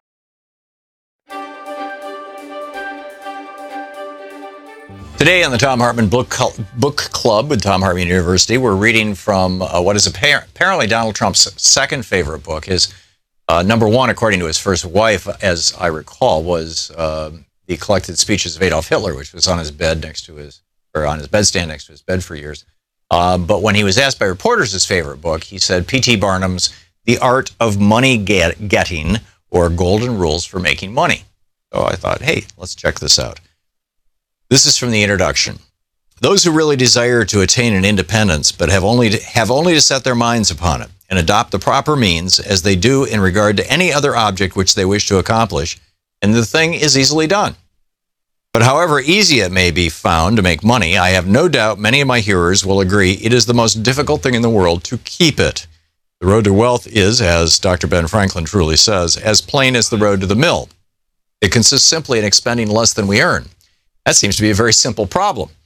Mr. Micawber, one of those happy creations of the genial Dickens, puts the case in a strong light when he says that to have an income of £20 per annum and spend £20 and 6 pence is to be the most miserable of men, whereas to have an income of only £20 and spend but £19 and 6 pence is to be the happiest of mortals. Many of my readers may say, we understand this. This is economy, and we know economy is wealth. We know we can't eat our cake and keep it also. Yet I beg to say that perhaps more cases of failure arise from mistakes on this point than almost any other. The fact is, many people think they understand economy when they really do not. True economy is misapprehended, and people go through life without properly comprehending what that principle is. One person says, I have an income of so much, and here's my neighbor who has the same, yet every year he gets something ahead and I fall short. Why is it? I know all about economy. Well, he thinks he does, but he does not. There are many who think that economy consists in saving cheese parings and candle ends. Keep in mind, this was written in the late 1900s. And cutting off 2 pence from the laundress's bill and doing all sorts of little mean, dirty things. Economy is not meanness. The misfortune is also that this class of persons let their economy apply in only one direction. They fancy that they are so wonderfully economical in saving a half penny where they ought to spend 2 pence that they think they can afford to squander in other directions. A few years ago, before kerosene oil was discovered or thought of, one might stop overnight at almost any farmer's house in the agricultural districts to get a very good supper. But after supper, he might attempt to read in the sitting room and would find it impossible with insufficient light from just one candle. The hostess, seeing his dilemma, would say, it is rather difficult to read here in the evenings. The proverb said, you must have a ship at sea in order to be able to burn 2 candles at once. We never have an extra candle except on extra occasions. Those extra occasions occur perhaps twice a year. In this way, the good woman saves $5, $6, or $10 in that time, but the information which might be derived from having an extra candle would, of course, far outweigh a ton of candles. But the trouble does not end there. Feeling that she is so economical in tallow candles, she thinks she can afford to go frequently to the village and spend $20 or $30 for ribbons and furloughs, many of which are not necessary. This false economy may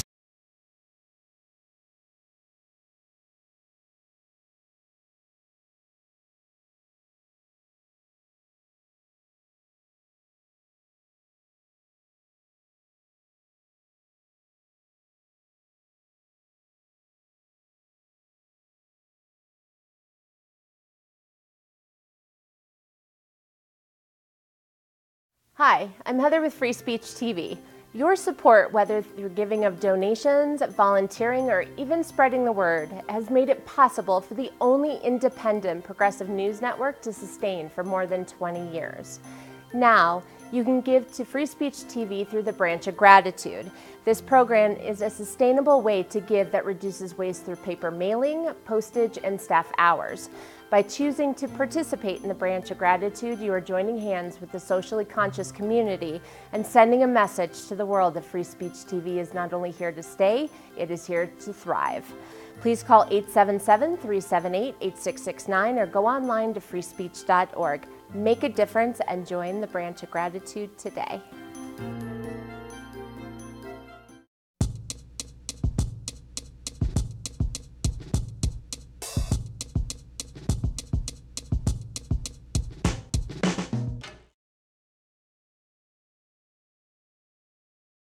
This year's election results have generated fear, sadness, and despair. In the days and months ahead, our democracy may face a crisis of historic proportions. But there is good news. There is good news. There is good news. Thousands of people are stepping forward in solidarity, resistance, and resolve. We join them. We join them.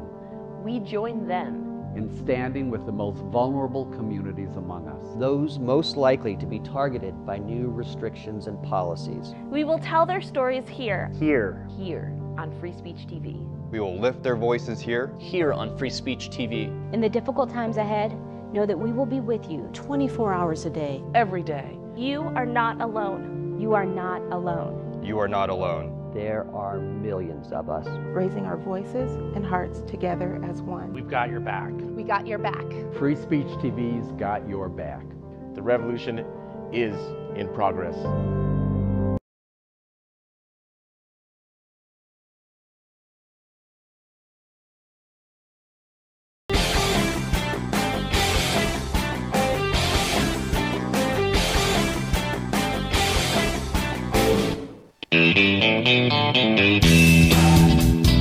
Welcome back. Thom Hartmann here with you. And on the line with us is Karen Seal Stewart, PhD, a member of the Patriotic Millionaires, longtime real estate investor.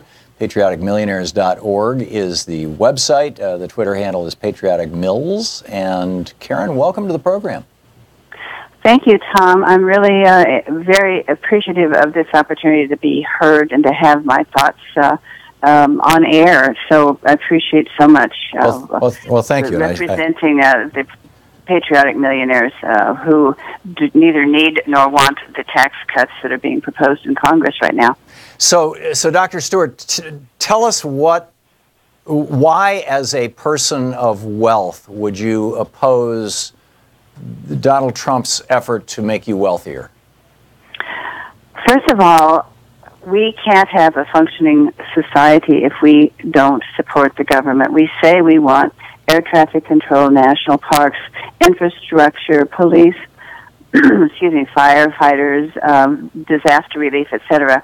And those things must be paid for by somebody, and the people who have the money to pay that are the wealthiest people, not the poorest. And this Tax Reform Act will cut the tax rate of the highest earners from 39.6% down to 35%, and it will increase the rate of the lowest tax bracket from 10 to 12%. This is a prescription for class warfare and for the country to have to continue to borrow to make up for the shortfall. So, from the point of view of wealthy people, why is this? Let me give you the frame that I'm thinking in terms of. I remember some years back, I was watching it was late at night, I couldn't sleep, and I was watching a Bloomberg show that was coming out of Singapore, live out of Singapore. And an American reporter who lived in Singapore, who worked for Bloomberg, was interviewing a wealthy German businessman, a very, very affluent very successful German businessman, multimillionaire, maybe a billionaire. And he started out by asking how much the guy paid in taxes. And the guy said, well, probably about 55% of my income is going to taxes now. And this American reporter was just shocked by that. And he just, couldn't deal with it. And the German businessman kind of blew off the question. And so the reporter came back to it a little later on in the interview a second time. And then he came back to it a third time. And the third time he came back to this, he says, how can you stand to pay these taxes? And there was this long pause, and this German businessman looked at this kid, this reporter, this was on television, looked at him with this look on his face like, what is it that you don't get here? And he said very simply, he said, I don't want to be a rich man in a poor country. And so I'm wondering from the point of view of people of wealth in the United States, is that a reasonable meme? I absolutely concur. When Henry Ford started his company, he overpaid his employees intentionally so that he would have customers for those vehicles. And people who think that they are going to be more prosperous by cutting their taxes ought to take a look at the fact that the most prosperous parts of our country are the ones with the highest income tax and sales tax. For instance, New York, New Jersey, Connecticut, and California have the highest tax rates in the country when you combine sales and income tax. I argue that they are probably the four most prosperous states in the country. If a government is to function, it must have tax income. And there is no prosperity when there are 6 wealthy people in a community and 1,000 poverty-stricken people. The 6 wealthy people get more wealth when the 1,000 people have enough income to support the businesses owned by the 6 people. Plus, I ask myself routinely, how damn much money do people need in order to live a comfortable life? My husband and I have a couple of $1 million, and we have plenty of money to pay our taxes, to be charitable, and to live very, very comfortably. I don't even know what people with 10 million, 100 million, $1 billion even do with that money, and God forsaken, the impact on the other people is so enormous that it frightens me, and I think it's an absolutely immoral proposal to cut the taxes of the 1% at the expense of the 99%.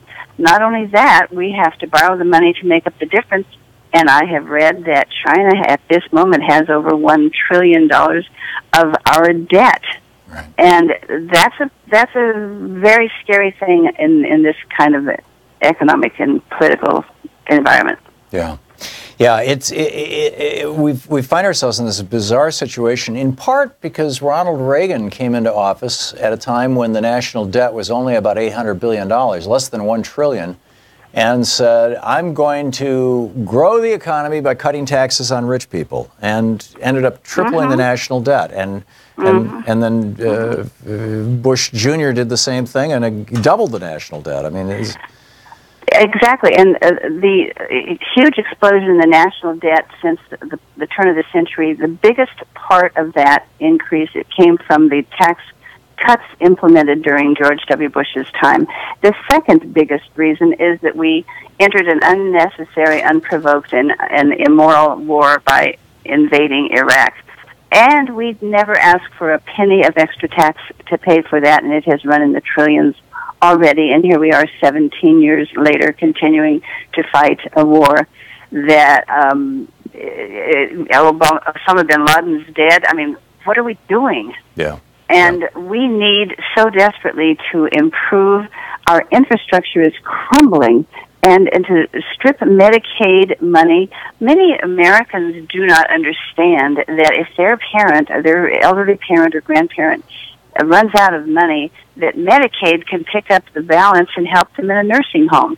It's not just the welfare queens that are getting help from Medicaid. It's the average person, the average working person. Yep. And we provoke increased inequality in income and wealth at our peril. Yeah, it's a lesson that has been learned, you know, historically painfully. Marie Antoinette. What Marie Antoinette said, let them eat cake. Well, they let her without a head. Or the Romanovs. The Romanovs didn't pay any attention to the serfs in Russia, and guess what? They got lined up and shot dead. Yeah. We need to understand that we are a group of people living together, and we need to take care of each other. And to be a Christian, when you defy the needs and interests of your neighbors just so you can have more millions, billions. I mean, how many Caribbean islands or yachts do these people need?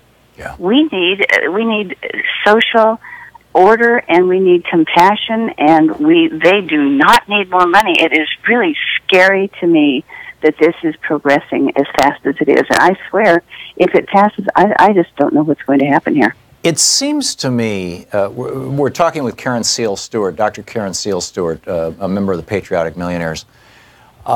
It seems to me that most of this, you know, I want more stuff, and, you know, gimme based on the tax code, and all the efforts to buy politicians in order to make that happen, has been driven by the actions of probably fewer than 200 mind-bogglingly wealthy people.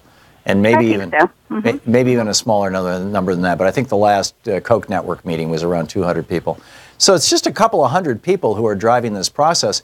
And you know, I know some very wealthy people who are absolutely have no interest in this stuff that these people seem to be obsessed with. I've been wondering for some time if maybe what we're looking at is actually a mental illness, if it's hoarding syndrome, if David and Charles had been born of a middle-class family, might they instead have an apartment in Brooklyn that's filled with newspapers and empty tin cans? But because they were able to hoard, they were born wealthy, they were able to hoard money rather than tin cans and newspapers. And I probably shouldn't personalize this to them. I don't know them, and I can't say that they have, you know, this particular mental illness. But it seems like there's something almost sociopathic driving this, a desperate need for more, more, more. And when you've got $80 billion or $20 billion or $1 billion, like you said, how much more do you need? I don't get it. Well, my PhD is in educational leadership and human behavior, and I couldn't agree more. There is no logical reason to bankrupt the country and to alienate one neighbor to another just so you can add millions and billions. It is frightening. It is absolutely frightening. Donald Trump went on television and said, "Believe me," whenever he says, "Believe me," you can believe that he's not telling the truth. "Believe me, I will not benefit one bit from this tax act." Oh, yeah? Well, how about the fact that the top income tax rate will drop from 39.6% to 35%? That's almost a 12% drop in the rate for his people, for his particular income bracket. Also, if we can trust that the 2005 income tax return that is on the internet is legitimate and is true, I don't know, nobody knows. At that point, he had $150 million worth of income that year and would have only paid $5 million on that because of various and sundry depreciation write-offs, etc. But because of a thing called alternative minimum tax, he was asked to pay and needed to pay $31 million more, which is 6 times what his $5 million would have been. That alternative minimum tax would be eliminated from this Tax Reform Act. Plus, how about the estate tax? It, at this point, would cost his children 40% of his estate if it continues to be. If he gets his way here, if it's going to benefit Trump tremendously. Dr. Karen Steele Stewart, thank you so much for being with us. I appreciate the opportunity to be with you today. Great speaking with you. Thank you. You're listening to Thom Hartmann. Visit ThomHartmann.com for audio and video archives. And the website, of course, is patrioticmillionaires.org. We'll be right back.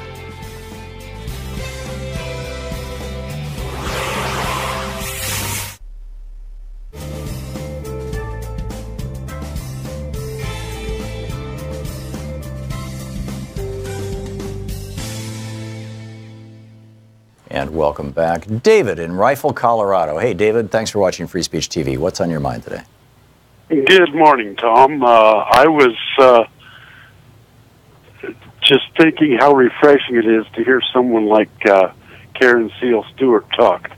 Yeah, it's nice. It's nice to hear a person of wealth understand that they're also a member of society. It's just this. That's right. And it's just very refreshing to hear it.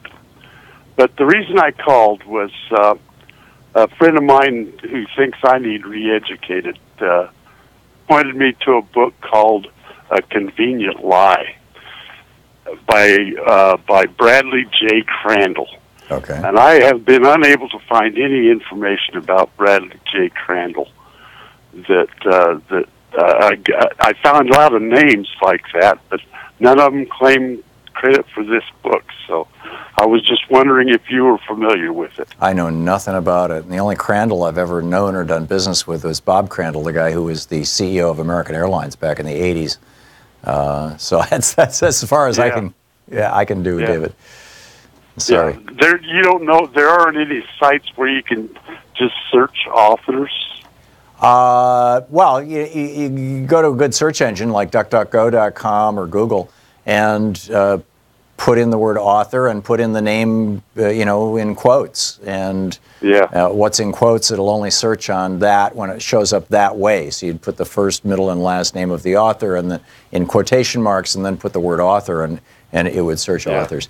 David, I got to move along, but good luck. Good luck with your search. I hope you find what you're looking for. Rich in Mission Viejo, California. Hey, Rich, thanks for watching Free Speech. What's up? Hi, Tom. I'm a retired construction worker. I work in New York all my life. I'm 78. Rich, I'm having a hard time hearing you. Can you talk right into the microphone? Yeah, okay. Well, I guess I'm a 78-year-old white progressive, okay? I'm a New Yorker, and I've worked in construction all my life, okay? Mm-hmm. Basically, I think that this opioid thing is a big smokescreen. And the reason I feel it's a smokescreen is there's 60,000 people dying from that. There are 400,000 people dying from cigarettes. There are 40,000 people dying from secondhand smoke. E-cigarettes are going around, okay, and basically we have chemicals in the chemistry industry and with different sprays for bugs and everything, all detrimental to people's health. And the only thing that we're settling on is the opioid thing. And the other thing I wanted to discuss is asbestos. Okay, they knew early on that asbestos was killing people. Okay, the people that worked in the asbestos industries, they had to have yearly physicals, and when they realized that the workers were coming down with asbestosis, they were laid off. So the workers moved out of the area because that was the only work in the area, and because of that, it took a long time for them to find out about asbestosis. And although they had figured it out by the 1930s. All my life, I was very interested in asbestos because basically we worked around it a lot. And when I started doing some research on it, I found out in Roman times they knew that asbestos was detrimental to people's health. Yeah, and lead too. They ultimately figured it out after they did the lead-lined aqueducts. Rich, excellent point, and I'm very familiar with the asbestos. It's what killed my father, and the companies that were selling it knew that it was going to kill my father. Rich, thank you for the calls. We'll be right back.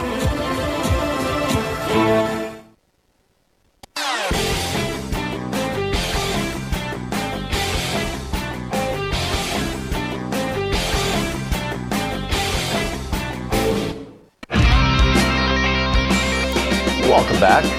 Thom Hartmann here with you, and isn't it time for Talk Media News? But he's not on the board, so apparently not. Jonathan in Portland, Oregon. Hey, Jonathan, what's on your mind today? Hi, Tom. Just wanted to continue the conversation a little bit about Henry Ford. Your guest that was on previously mentioned that Henry Ford overpaid his workers, and I just wanted to make a point about that. I don't think he overpaid them at all. I think that he essentially gave them a loan to buy his products and strapped them with potentially with more debt. Oh, except back then they didn't finance the purchase of cars, so you had to save up that $532 to buy a Model T. But he was getting the money back. No, I don't disagree. But the larger piece of that story, most people think that Henry Ford was some benevolent and forward-thinking seer of the future. In fact, his wife was very progressive, and his business partner, and my apologies, it's been years since I've discussed this, and I don't remember the name of his business partner, but he became a state senator in Michigan, and he was a progressive. He might have been a Republican, but I'm not sure which party he was, but he was very progressive. And, in the Teddy Roosevelt, Franklin Roosevelt mold of progressives. And Henry Ford's wife and business partner forced him to offer that $5 a day in pay when the Dodge brothers were paying only $1 a day. And it was done over the objections of Henry Ford. And it wasn't until it was enormously successful that Henry Ford decided to take credit for it. And that record is out there. It's no secret. So just FYI.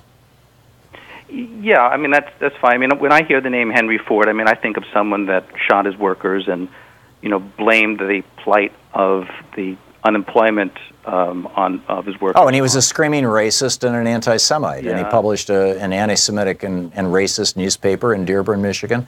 I used to, Louise and I used to live in Westland, right next door to Dearborn, and there's still the echo of it in the area. Jonathan, I got to move along, but thank you for the call. Lawrence in St. Paul, Minnesota. Hey, Lawrence, what's on your mind today? Oh, how dare you disparage the name of Henry Ford? We all had such reverence. Yes, right.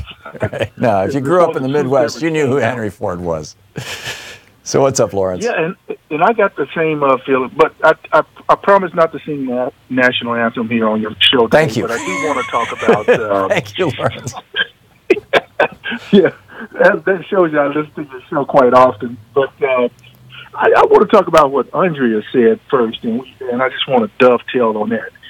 She was talking about, Andrea was an earlier caller of yours, she was just talking about how we refuse we refuse to acknowledge what's really the problem in this country. And you still got 30% of the people will vote for Donald Trump no matter what. Right. Well, and that's true. Now, I want to offer a solution because she started a conversation. Here's the solution. The Democrats will not win until they are willing to lose. So I say that, and let me explain what I mean here in a couple of seconds. They will not win unless somebody stands up and says the following. It could be Mark Cuban or anybody else. But that person has to be willing to lose. He has to stand on his feet and say this. Hey, look, if you are a white supremacist, I don't want your vote. If you think that you are not, you don't have to be a crazy white kook. I'm talking to every white person out here. You decide that your inherited interest is better than your best interest. I do not want your vote.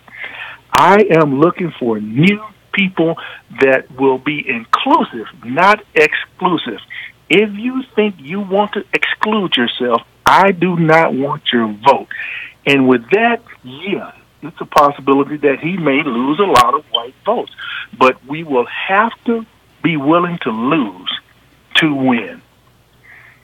I absolutely agree, and I think that that's one of the more brilliant and profound things that's been said on this program in the recent past, Lawrence. If you look at Bernie Sanders, for example, he was, he never compromised his principles. He absolutely was driven by principles and said, okay, here's the position. Healthcare is a right, not a privilege. So therefore, you have to have Medicare for all. This is very simple stuff. Investing in our people. We know from our experience with the GI Bill that if you provide free education to people, the country gets better. The country gets wealthier as well as the middle class grows. We know that if you have a strong labor movement, that you strengthen the country. He said, I'm not going to take money from wealthy people and from PACs and from corporations. And when he said all those things, everybody said, oh, there's that crazy Bernie. There's no chance he's going to win. There's no chance he's even going to get anybody paying attention to him. The news media for the first half a year of his campaign completely ignored him, figuring there's no way somebody who's actually running on an ethical position can actually win an election. But I would say to you, Lawrence, that it was because Bernie said, I'm standing on principle, I'm here to fight for principle, not necessarily to win, that he nearly won. And frankly, I think that there's had he not been running against Hillary Clinton, had he been running against other Democrats, I think he would have won, frankly. And so, yeah, I completely agree. And until Democrats are willing to say, as you said, Lawrence, we are willing to lose, but we're going to stand on principle. And here are the principles we stand for. Franklin Roosevelt laid these things out back in the early 30s for us, for our party. He put America on the right path. Lyndon Johnson took it a big step forward by opening it up to more and more people and expanding things like Medicare and Medicaid. And that's what Democrats stand for. And we have lost that to some extent, and we need to get it back. I'm with you. Lawrence, very, very well said. Thank you for the call. Tommy in Patterson, Louisiana. Hey, Tommy, what's on your mind today? Well, hey, Tom. Well, first, I'm going to thank you for your show, yours and the Washington Journal on C-SPAN for letting... Oh, Tommy, hey, I missed a time cue. Tommy, I'm going to put you on hold, and we'll pick you up on the other side of the break, okay? Okay. All right. Thank you very much. I'm sorry. I thought I had a minute there, and I didn't. But anyhow, we'll be back. We're coming up at the end of the second hour of the program. We'll be back with more of the news of the day and your calls right after this.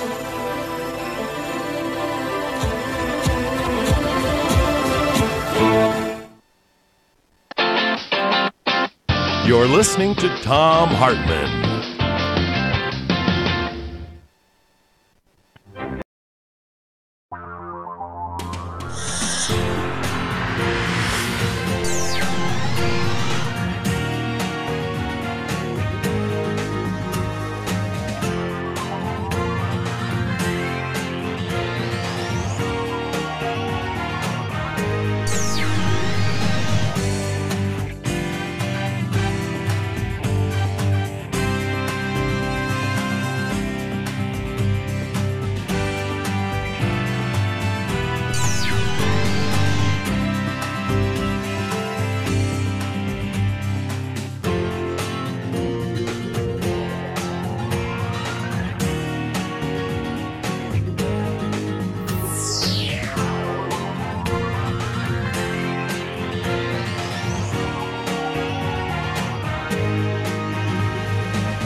The Thom Hartmann Program is brought to you in part by the Aiden Forecast, an investment newsletter with weekly updates of leading market indicators and a monthly deep dive into what the details of the economy and the markets mean for investors and retirees.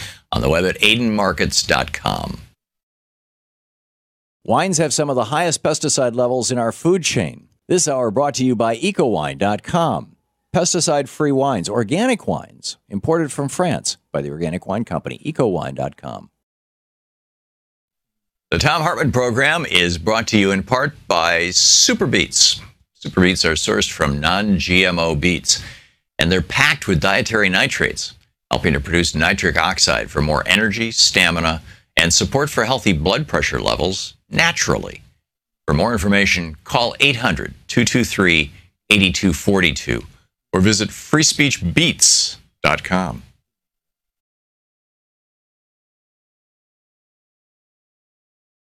I'm Nina Turner, and you're watching Free Speech TV.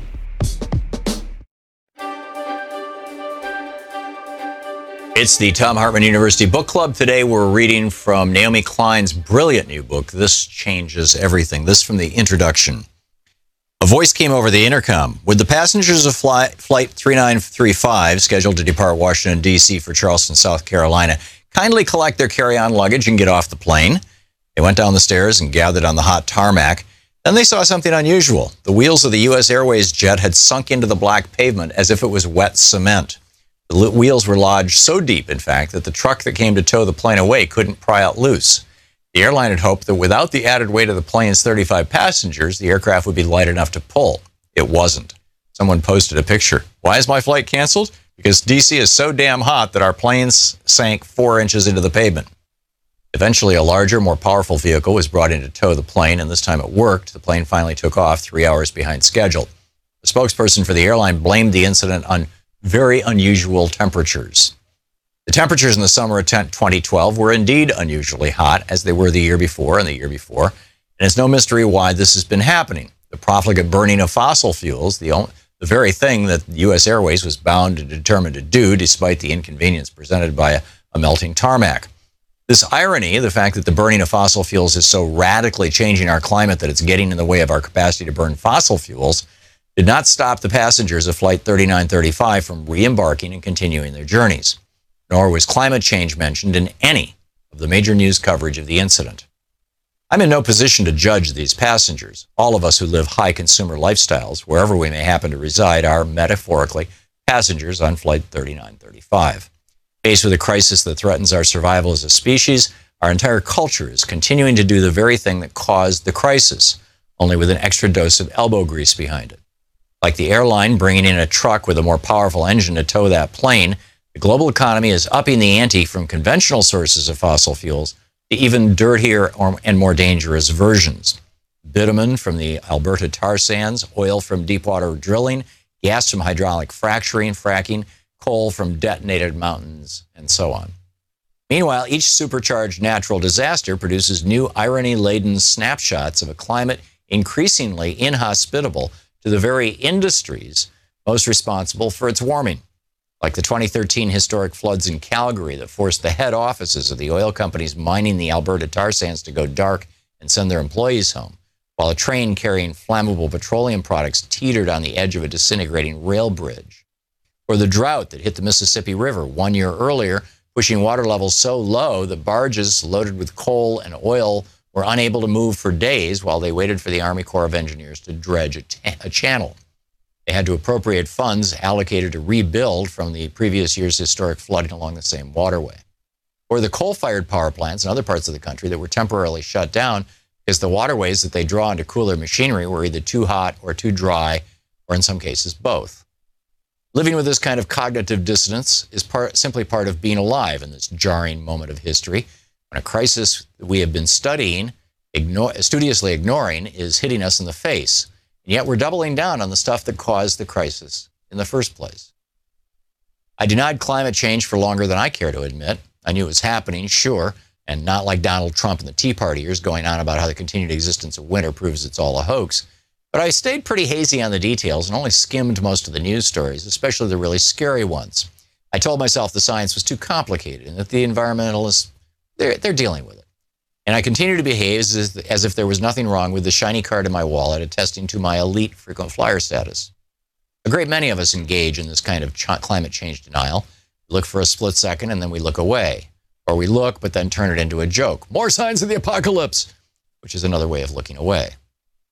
Or we look but tell ourselves comforting stories about how humans are clever and will come up with a technological miracle that will safely suck the carbon out of the skies or magically turn down the heat of the sun.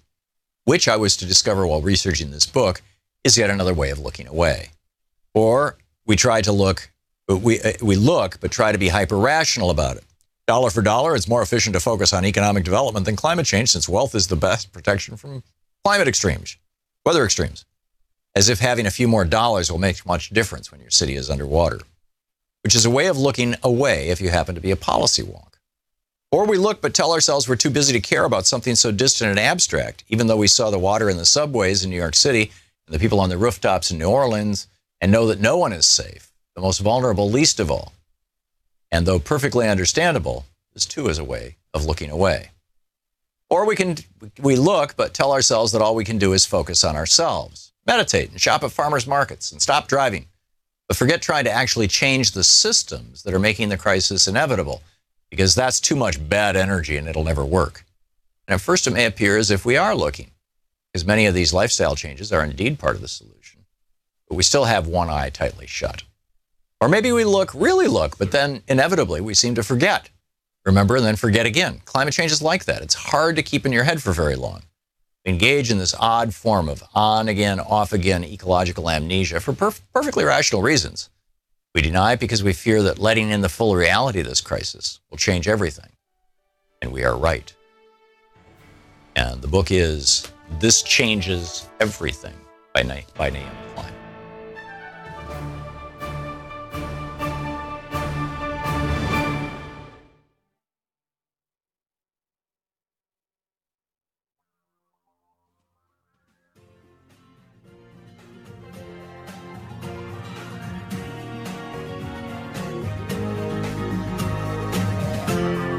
This is the Thom Hartmann Program. Welcome back. Thom Hartmann here with you. Every now and then something happens that just gives you a glimpse into essentially the soul of another party or a politician. And I think the story of Rosa Maria Hernandez is just such a glimpse into the soul of the Trump administration. This is a 10-year-old girl who has cerebral palsy.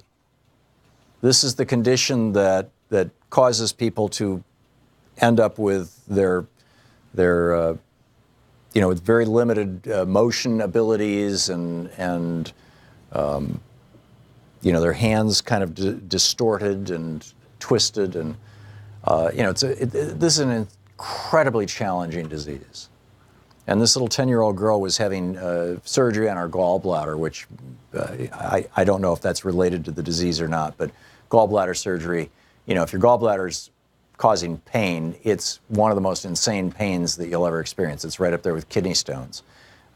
People, when they get gallbladder attacks, most commonly think that they're having a heart attack, that they're dying. And so Rosa Maria Hernandez is a 10-year-old kid with cerebral palsy who was brought to the United States when she was 3 or 6 months old, when she was, before she even, 3 months old when she was brought to the United States. Has never known any country other than the United States as her home. The ICE, the Immigration Service, discovered as she was being taken to the hospital, she apparently had to go through some sort of a checkpoint or something, your papers, please, that she was not a legal citizen of the United States, a legal resident, rather. And so this is just nuts. They forced their way into the operating room. They wanted to refuse to let the surgeon close the door in the operating room so that the police could keep an eye on this 10-year-old girl, unconscious and sedated for her surgery. This is bizarre. The Independent reports, citing flight risk concerns for a young girl with a degenerative muscle disease, agents involved themselves in every step of the medical process, according to the family's lawyer. During surgery, agents were nearby. In follow-up medical procedures, agents were in the room. They eventually allowed for the hospital room door to be closed only after the lawyer showed up and argued attorney-client confidentiality, a discussion between attorney and Border Patrol agent that took over half an hour to resolve. The little girl, her only request after her surgery was she wants to see her mom. But we took her away and put her in a detention facility. This, you know, Jesus talked about the least among us, right? In Matthew 25, the disciples came to him and said, how do we know that we can hang out with you when we're all dead and gone to heaven? I mean, how do we, you know, we're putting our lives in the line for you every day here, but how do we know that, you know, we're going to make it? And Jesus said, you know, in the last days, I will be, he referred to himself in the third person, the Son of Man. He said, we'll be sitting at a throne, judging, separating the sheep from the goats. Right? The sheep are the ones going to heaven, the goats are the ones going to hell. And he said that he would say to the sheep, you know, when I was hungry, you fed me. When I was thirsty, you gave me water. When I was homeless, you gave me a place to stay. Actually, it was when I was naked, you clothed me, but, you know, functionally the same thing. When I was in prison, you came to visit me. When I was sick, you healed me. So come with me to, you know, you sheep to heaven. And then he would turn to the goats and he'd say, you didn't feed me when I was hungry. You didn't give me water when I was thirsty. You didn't visit me when I was in prison. You didn't heal me when I was sick.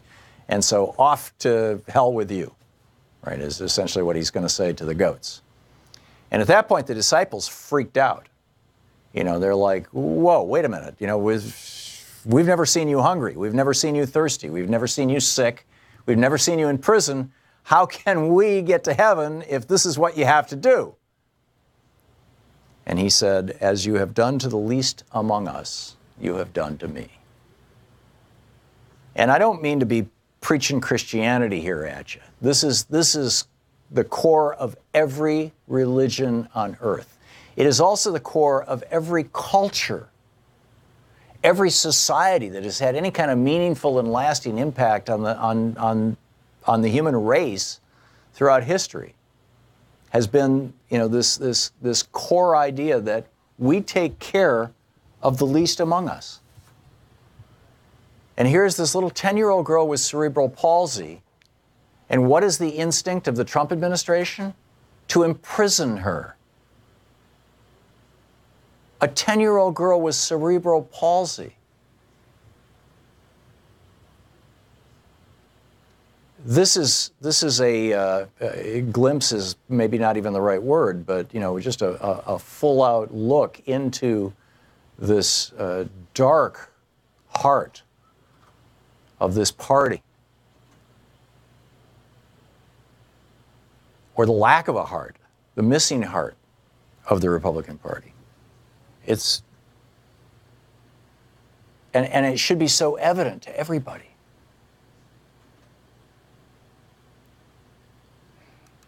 Tommy in Patterson, Louisiana. Tommy, what's on your mind today? I was going to talk about health care, but after hearing what you just said and all, maybe we want to talk about that, you know, with this Russia thing and all, and the Trump administration and possible impeachment. Maybe that's what we should be going for. I mean, if this is how they're treating a little 10-year-old child. Yeah, the problem is you impeach Trump, you get Pence. Pence is in many ways even more brutal than Trump. Yeah, you're right. I kind of wonder if they can prove collusion and that the Trump people worked actually with the Russians, a foreign power, to take power. That, to me, is kind of like on the borderline of treason. Yeah, and it looks like if something like that was going on, it was probably Paul Manafort and Michael Flynn at the center of it, and they were the guys that Mike Pence put in charge of the Trump campaign and in charge of, you know, intelligence in the Trump administration. I mean, Pence was in charge of the transition. Yeah, you're right. So, I mean, it seems like every time, all along, Trump's been saying stuff like, nothing to do with Russia, don't know anybody has anything to do with Russia, and then come to find out later on with this investigation that keeps going on, they find out more and more things and prove more and more lies. Yeah. Him firing Comey after trying to get him to pledge loyalty, which basically was saying, ignore the law, I'm the king, bow down, do what I say, drop the investigation on Flynn. He was obstructing the whole time. And when Comey refused to do that, then he fired him. Yeah. And now we got Mueller, last hope in this whole thing, looks like. They need to do something. And then you got the thing with North Korea and all. The guys messing around with North Korea is already a nuclear power, yeah, and has a submarine force. Yep. I mean, who's to say that he couldn't launch even if they tried to take him out over there? If he's got a submarine force around the continent of the USA with submarine launch ballistic missile with nuclear warhead capability already, right. He doesn't even need to launch them. If he can get them in a sub just a mile or two off a major American city and just let it float in. I mean, it's... Exactly, he could. I mean, they don't know. It's a closed society over there, and it looks like what the guy's only asking for is just leave me alone. Yeah. He's like, we don't fight with Russia or China because they're nuke powers. Right. So that's why he's wanting to be a nuke power. So yeah, of course, it's why Iran is doing the same thing, and this all goes back to George W. Bush talking about the axis of evil, Iraq, Iran, and North Korea, and then he takes out Iraq, and Iran and North Korea go, ho, so this is the game. Tommy, thanks for the call. This is the Thom Hartmann Program. There's more of your calls after this.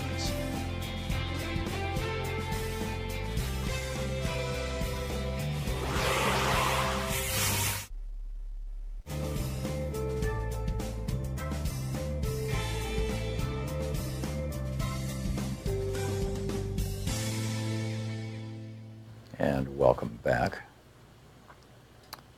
Fred in Los Angeles. Hey, Fred, it says here you disagree with me. What's up?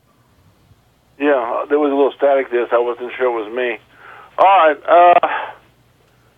First of all, with regards to ancient sunlight, the way I understand this is Mark Twain wrote, Samuel Clemens rode on the stagecoach. That's not the main reason I'm calling, but it's something that's been bugging me a little bit. Okay. Item number 2 has to do with your longtime challenge about what any Republican Congress has done. I think the only positive thing they ever did was to repeal the 55-mile-an-hour speed limit, which was shown it did not save lives. That was the economy, the downturn in the economy that did that. But the reason I'm calling, and what got me upset, was the Association of Billionaires or Millionaires Against Tax Cuts. It would sound like a lot of propaganda, but she didn't say what she was doing about it. What politicians did she buy? We know who the Koch brothers buy, but we don't know what they're willing to do about it. Right. And I think you should have pressed that a little bit more. Okay. I think that the position that the patriotic millionaires are taking is that we shouldn't have to buy politicians, that politicians should be acting on behalf of the people of the United States and not just the billionaires and the multimillionaires. But yeah, but she's, and you dealt. Yeah, but I got it, but she's not here. So, Fred, thanks for the call. Rick in Geneva, Florida. Hey, Rick, what's on your mind today? Hey, Tom. I'm looking at an essay by Josh Bivens. It was published in the Economic Policy Institute. Mm-hmm. It's entitled Failure by Design, the story behind America's broken economy. And basically, it says that the economy, which has been broken, as you talk about so often, broken for the last 30 years, is working just as it has been designed to work. That the failures brought on by the economic policy, by Reaganomics and so forth, are failures for the people, but they're success for the powers that be, the Republicans, the fascists, the oligarchs. Yeah, I completely agree. Failure by design, the phrase failure by design, I mean, they put a 10-year-old girl in prison because she's not a citizen. The things that are happening the destruction of our democracy it's failure by design. And you describe it in detail very often, but I keep waiting for you to come up with that phrase, failure by design, because it describes it so well. Well, it really is. I mean, Naomi Klein wrote a whole book about this shock doctrine. And it's Reagan turned this into an art form. If he doesn't like the government helping facilitate unions, so you replace the head of the National Labor Relations Board with somebody who hates unions. Pretty soon you don't have unions anymore. I mean, it's or what they're doing right now. I mean, Social Security is being starved of funds, right? The funds to pay for the people who take your call when you call in to register for Social Security or do it at the local Social Security office. And so the wait times are getting longer and the service is getting worse. And, the Republicans are just gleeful about this. Oh, boy, people are going to start hating Social Security because it's going to be such a painful experience interacting with them, just like the DMV kind of thing. Rick, I got to run, but thanks for the call. You're absolutely right. It is planned. We'll be back.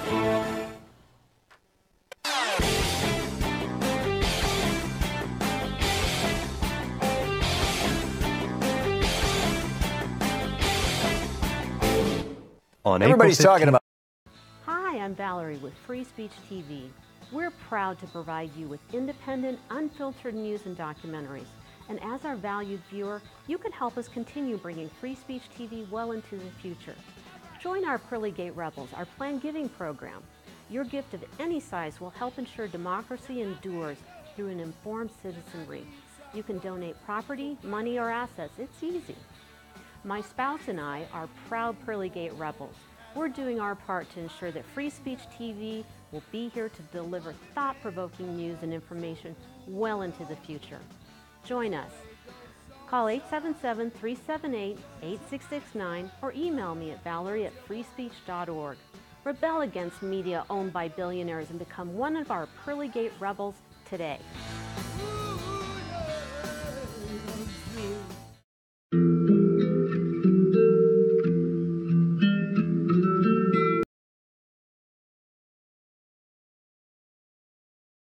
Eureka, California. Hey, Ginger, what's on your mind today? Hi. I was calling. I'm really. I'd like a copy of what you read regarding the Shoshones. Oh, it was very very moving. That is from a book I wrote called The Last Hours of Ancient Sunlight. I just may look for that. Because where I live in Eureka, California, and I have property in Weaverville, California. Mm-hmm. And we are surrounded by many, many, many different Native American tribes. And one of the things that happens, we all, we copy much of their religious beliefs. And it's very much a part of us. But you had talked about diggers. We have some pine trees that are worthless, and everyone calls them digger pines. And they call them that because, it's an old thing, and we're trying to change the language, but that's where it came from. So it's like But that's not what I called about. Okay. I called because I live in California, and I called about the Electoral College. We don't get a vote for the president. Yeah. President is chosen before our polls close. And I assume that's not only California, I assume it's also Oregon and Washington. But that would be true with or without the Electoral College. That's just, as you're doing vote totals, once you hit, a certain number, it's obvious no matter which way California goes that this person is going to become president. No. California voted very, very, very strongly for Hillary. Right. And those, 3 million votes, whatever? Yeah. The majority of that surplus came out of California. Pardon? The majority of that surplus, that 3 million that Hillary got over Donald Trump, came out of California. Did they not? Exactly. Yeah. And if we did not have the Electoral College, then California would have seen to it that Hillary won. Yeah, you're right. You're right. You're absolutely right. And I think, you know, so many of us, California leads the country in an awful lot of things. We certainly have our own problems, but we lead the country in immigration. We lead the country in helping our poor, and we don't get, our vote doesn't get in there for the president because we have a different time zone. Yeah. We really need to do away with the Electoral College. Yeah, I agree. And while we're at it, we also should fix Washington, D.C. and give it statehood and give Puerto Rico and the U.S. Virgin Islands statehood. I mean, it's absolutely. It's nuts that we've got all these people who are Americans who can't vote only because the Republicans don't want there to be 2 more Democratic senators from D.C., 2 more Democratic senators from Puerto Rico, 2 more Democratic senators from the British Virgin Islands. And they know that's what would happen. Guam, I'm not sure if that would go Republican or Democratic, but, you know, they deserve to be a state, too, I think, frankly. Ginger, thank you. Very, very, very well said. I got to move along, but thank you for the call. Francesca in Southern California. Hey, Francesca, what's on your mind today? Hi. There's something that crossed my Twitter feed just in the last day or two, and just right now I've discovered there are 2 hashtags regarding this particular thing, and it's something that I have not heard on other progressive talk shows or news shows, because I cannot keep up with everything that's happening. Are you talking about the fetal heartbeat bill? I am talking about the fetal heartbeat bill. Yep. It's H.R. 490. The hashtags on Twitter are hashtag HR 490 and hashtag no HR 490. Right. And it's about next Wednesday, November 1st, in Washington at 10 a.m. Eastern Standard Time. They're going to have the first hearing on this bill, which will ban abortion at 6 weeks. That's right. And for many women, 6 weeks is a time when most women don't even know they're pregnant. That's right. So it's going to ban most abortions. Yep. At the federal level. Pardon me? At the federal level. At the federal level, yes. Right. It's going to be absolutely, after 6 weeks, no way, because who they, in quotes, you know, there's a heartbeat and that means life. But that and tangentially, the conversation about completely banning contraception. Right. Women are breed stock. Well, and for white nationalists, white women in particular, they're very, very hysterical about this because the white birth rate has been declining for the last 25, 30 years. And, you know, Pat Buchanan is probably one of the more outspoken people about this. And they're very upset. You know, you've got, you know, brown Catholics coming in from Central and South America who are, you know, practicing the rhythm method and therefore having very large families. And, you know, African Americans are continuing to have families, but white people are, affluent white people in particular, their birth rate is going down. And so you get these white racist nationalists, and they're all hysterical about this. And banning birth control and banning abortion is their answer. And they're not going to tell you that that's why they're doing it, but I guarantee you, for many of these people, this is exactly what's going on. Francesca, thank you so much for the call. It's an important issue. We'll be back. You're listening to the Thom Hartmann Program. Call 202-808-9925. It's Anything Goes Day. Give us a shout. We'll be right back with your calls.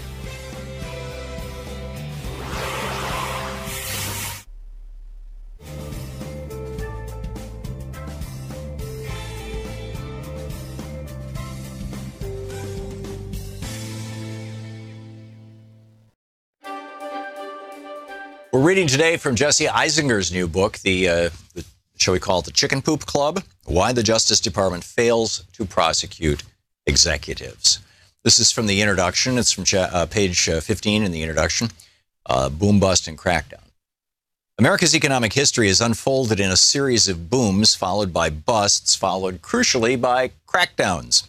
After the stock market crash of 1929, congressional hearings channeled public outrage and resulted in landmark laws regulating Wall Street and creating the Securities and Exchange Commission in 1934.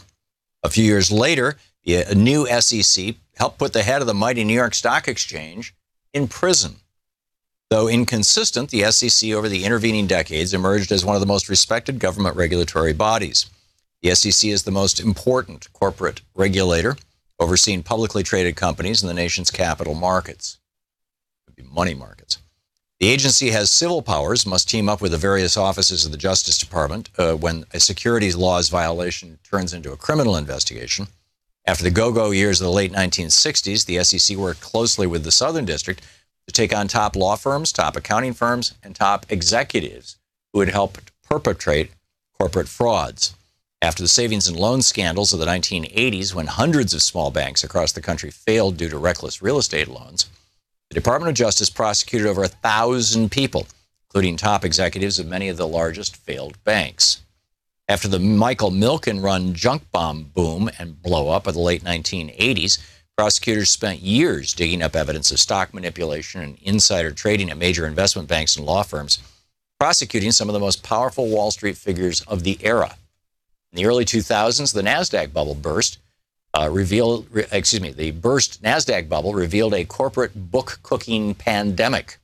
Top officers from giants such as Enron, WorldCom, Quest Communications, Adelphia, and Tyco International ended up in prison. Recklessness and stupidity fuel booms, but usually so do crimes. By contrast, after the 2008 financial crisis, the government failed. In response to the worst calamity to hit capital markets and the global economy since the Great Depression, the government did not charge any top bankers. The public was furious. Bank bailouts and a lack of consequences for banksters radicalized both ends of the political spectrum and gave rise to two of the most potent social movements of our time, Tea Party and Occupy Wall Street.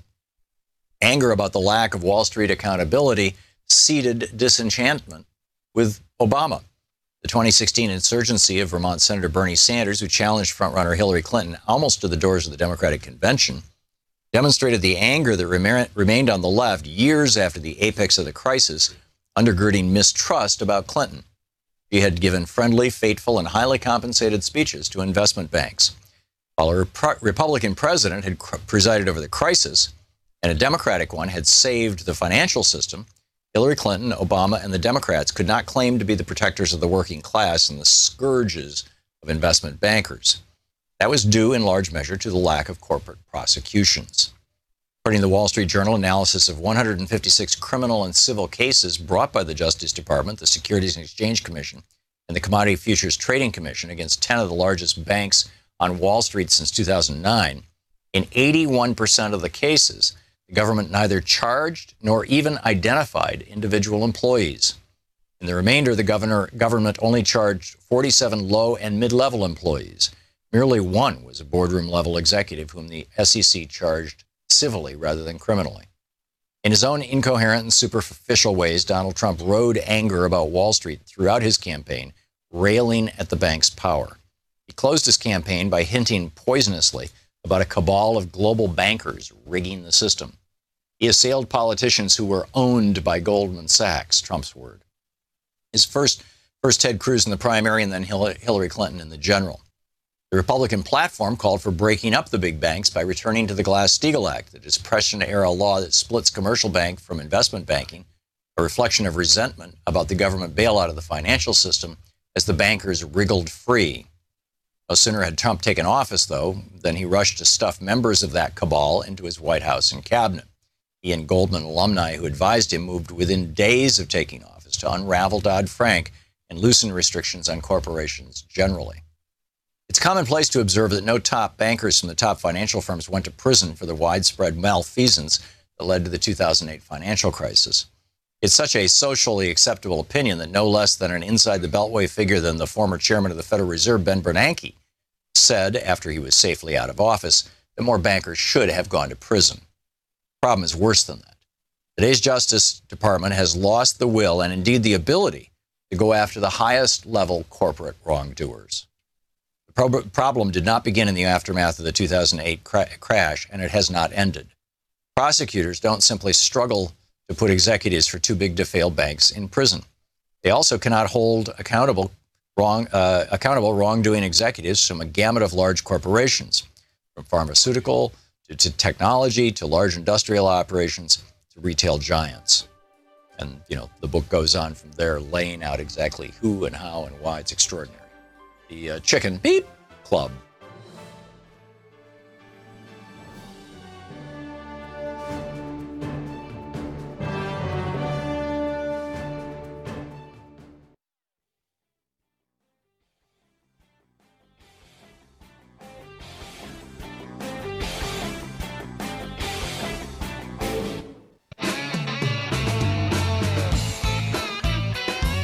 Welcome back. Thom Hartmann here with you, and Luann in Vergennes, Vermont. Hey, Luann, what's on your mind today? Yeah, what's on my mind today is that I've been listening to your show, and I apparently I've just found it again. I don't normally listen, but today I was just going through the TV, and I just happened to come across the fact that mostly everything is coming in that's liberal slanted, and that's like heaven forbid that California basically the lady was talking about voting, and that we should basically do away with the Electoral College because that basically gave us, it's like the president that we have, who is basically the best person to be there with all of what's going on with Hillary Clinton and the Democrats, and that they've been trying to spring everything towards the Republicans right about now. It's like she's in a world of trouble. They are, and the Electoral College was set up to basically to take care of that the situation that we had, and I don't understand. And it's like and now we've got everything that it's our history, and it just seems like the liberals now all want to basically take everything down. We're taking down statues. It's like people don't want to basically stand for the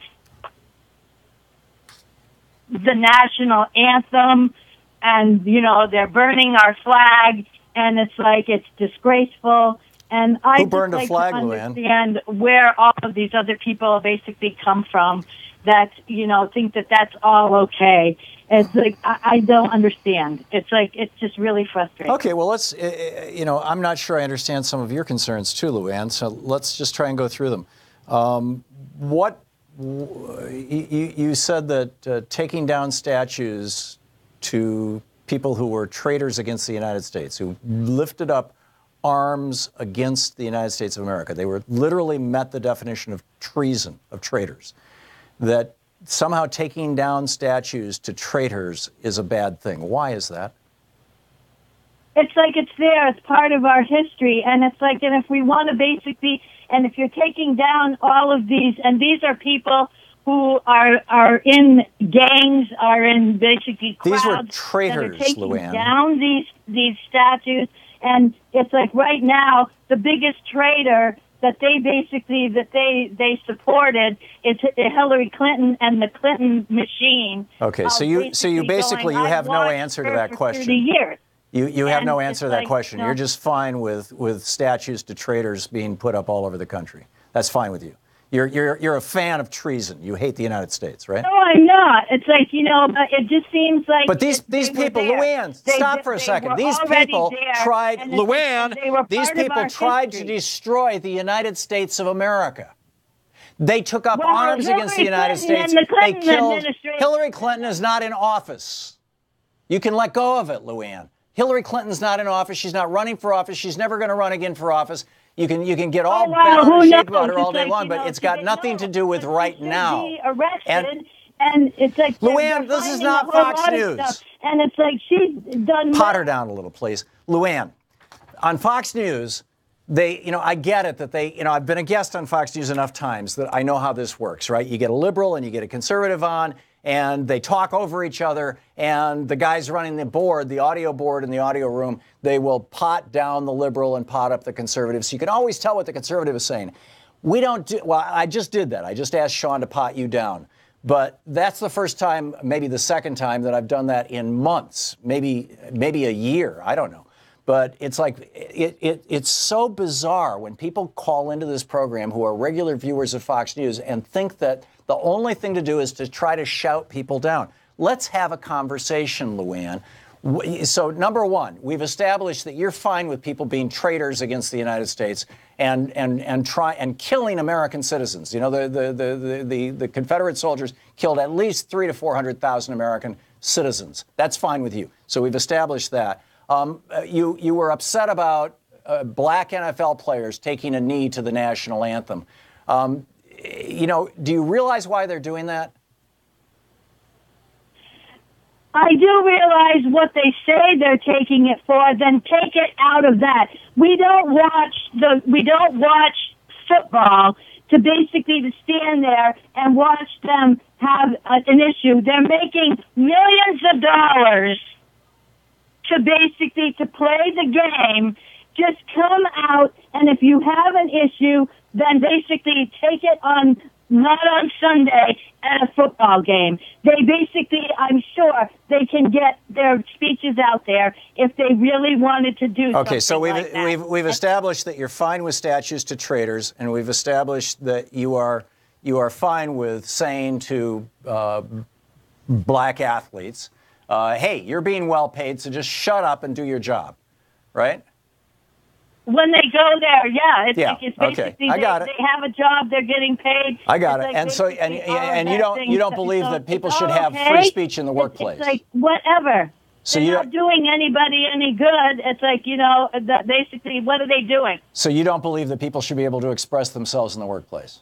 Yes, well, if they're going to, but then they should be figuring out that it's like they have a job and it's like they're getting paid to be there. It's like, I never had a job that, you know, that you basically end up going into and you're working for someone else and you do the job that they want you to do or they fire you. Luann, if these had been, I'm willing to predict, rather than ask you, that if these had been white players taking a knee in honor of American soldiers who die overseas, that you would not be yelling and screaming about it. But because it's black people objecting to black people being killed by police in the United States, you're all bent out of shape. I think you should examine your own motivations. Well, what is it in you, Luann? Could I ask a what question is it, Luann? I have a question for you. What is it in you that gets you so angry when black people protest black people being murdered? I mean, with what we have, but all the people that are getting killed in Chicago. Luann, what is it in you that makes you so angry when black people protest black people being killed by police? You know what? I'm not angry. There are people that are out there protesting, and when they protest peaceably, that's all well and good. But when you have all of the people that taking a knee at a football game is protesting peacefully, to basically to demonstrate and to bring violence to cities and things that happen, it's really an awful thing when anyone gets killed. It doesn't matter whether they're black, white, purple, green, whatever. Luann, you're making no sense. We all bleed red. Luann, it's like that's what I have the rough time with, and it's like, and I'm sorry that it ever has gotten to that point. But what are they doing? It's like, Luann, you just said that it's fine with you that people have their right to free speech. You just said that it's fine that people have a right to free speech, and if they're not causing, you know, riots and things. I have not seen any riots at NFL games. I still don't understand what it is in you that is causing you to get so angry with black people who are objecting to black people being killed. Wouldn't you be taking a knee if white women like you were being killed? It's like, well, it's been happening. It's like women are second-class citizens too, so I understand that. It's so like, if, you know, but if a woman took a knee, still get paid less than men, and it's like, you know, it's not equal, but you know, life is life. So what are you going to base it? So what are you basically doing about that? You protest. I mean, no, my whole deal is that it's like, black on black. There are more people that have been killed in Chicago than anywhere, and it's like, you know, young black people. It's like, you know, there's nothing there for them, and they're just getting killed every day. There are people getting killed, and it's like, you know, so it's like they're supposed to be able to take that. Why isn't there some other forum that they basically can end up doing? We watch football to basically for entertainment. Because and it's like we know that it's a rough because world of out there. structural and when I'm racism basically built going into and I our think it's system really by white people like you. Take the knee and basically, and I don't care. She's And not that stopping? I don't think that it wasn't Okay. just all black people Yeah. that were taking the knee when this stupidity started. Really? So it's like I don't know whether they're going to get it under control, but it's like it has brought it front and center. So, Luann, what do you want to do about what do you want to do to reduce violence in Chicago? Are they talking? No, it's apparent, Luann, that you're not interested in a conversation. That you just want to, repeat your Fox News talking points. I asked you, what would you do about violence in Chicago? Export all the black people? Is that your answer? Well, I don't know what. I figured you didn't know because you haven't even given any thought to it. Gee, what might be going on there? Could it have something to do with institutional racism? Could it have something to do with the way white people are behaving? Could it have something to do with the lack of good education? Could it have something to do with people being poisoned? We'll be back. You're listening to Thom Hartmann. Visit thomhartmann.com for audio and video archives. Back with more of your calls right after this.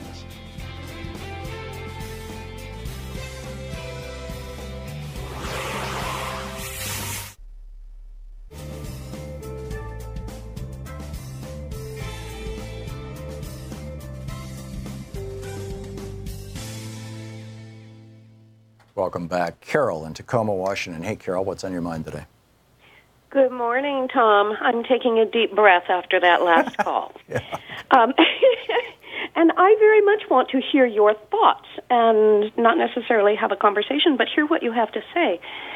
In talking with two different groups of friends over the last week, people have come up with the same idea. And this is about the budget. And all the talk that we've heard about the proposals for the budget and for what kind of taxes they're going to be and how much those taxes are going to be, nobody's really talking about the details aside from, well, that standard deduction is going to go up and maybe there'll be an increase in credits for child care. But nobody knows the details, or if they do, nobody's talking about it. Well, that's because the legislation has not yet been written. Yeah, isn't that silly? You're going to vote on something you haven't read. Right. That's ridiculous. Yeah. But the points that my friends are making is that specifically what no one is talking about is the United States has military people actively engaged in war in multiple places, especially in the Middle East. Right, with no And authorization. no one is talking about paying for that. Right. That's point one. And point two that some of my older friends brought up is, why is the U.S. Treasury not issuing war bonds specifically to support our military personnel who are at war? Yeah. Something that just kind of flies under the radar all the time. And they were referring back to World War II, when war bonds were sold everywhere. There was propaganda campaigns to get people to buy them, both in World War I and World War II, to finance military operations that were for the good of the United States and for the good of the world. And that was still echoing into the 1950s. I remember as a little kid in school, we would put dimes into these holders to buy bonds, ultimately. Liberty stamps. Yeah. Well into the 50s. Yeah. The Liberty stamps were purchased by school children everywhere. And the other thing is that there was an additional tax on income taxes imposed specifically to pay for current war operations during World War II. Right. And all this talk about, oh, we're going to decrease. Well, there should be a surcharge on income taxes to pay specifically for our military people who are getting shot at and injured and killed. Well, that would be, in a rational world, that would be the conservative position, is that they don't want to run up a national debt, so you pay for your wars. And George W. Bush and Dick Cheney, of course, created 2 wars, and they did it off the books, literally off the books. I mean, they just, they put it on our national credit card, and thus doubled the national debt, which is pretty breathtaking. But yes. I think that there's no war bonds for that reason. So, anyhow, Carol, time? We are just about to break. Okay, we're just about to hit the break. So, I think that there's no war bonds because it's, we've just decided it's fine to put things on the credit card, and Republicans don't want to bite the bullet, and Democrats aren't in power. So, that, in my opinion. Carol, thank you for the call. We'll be right back.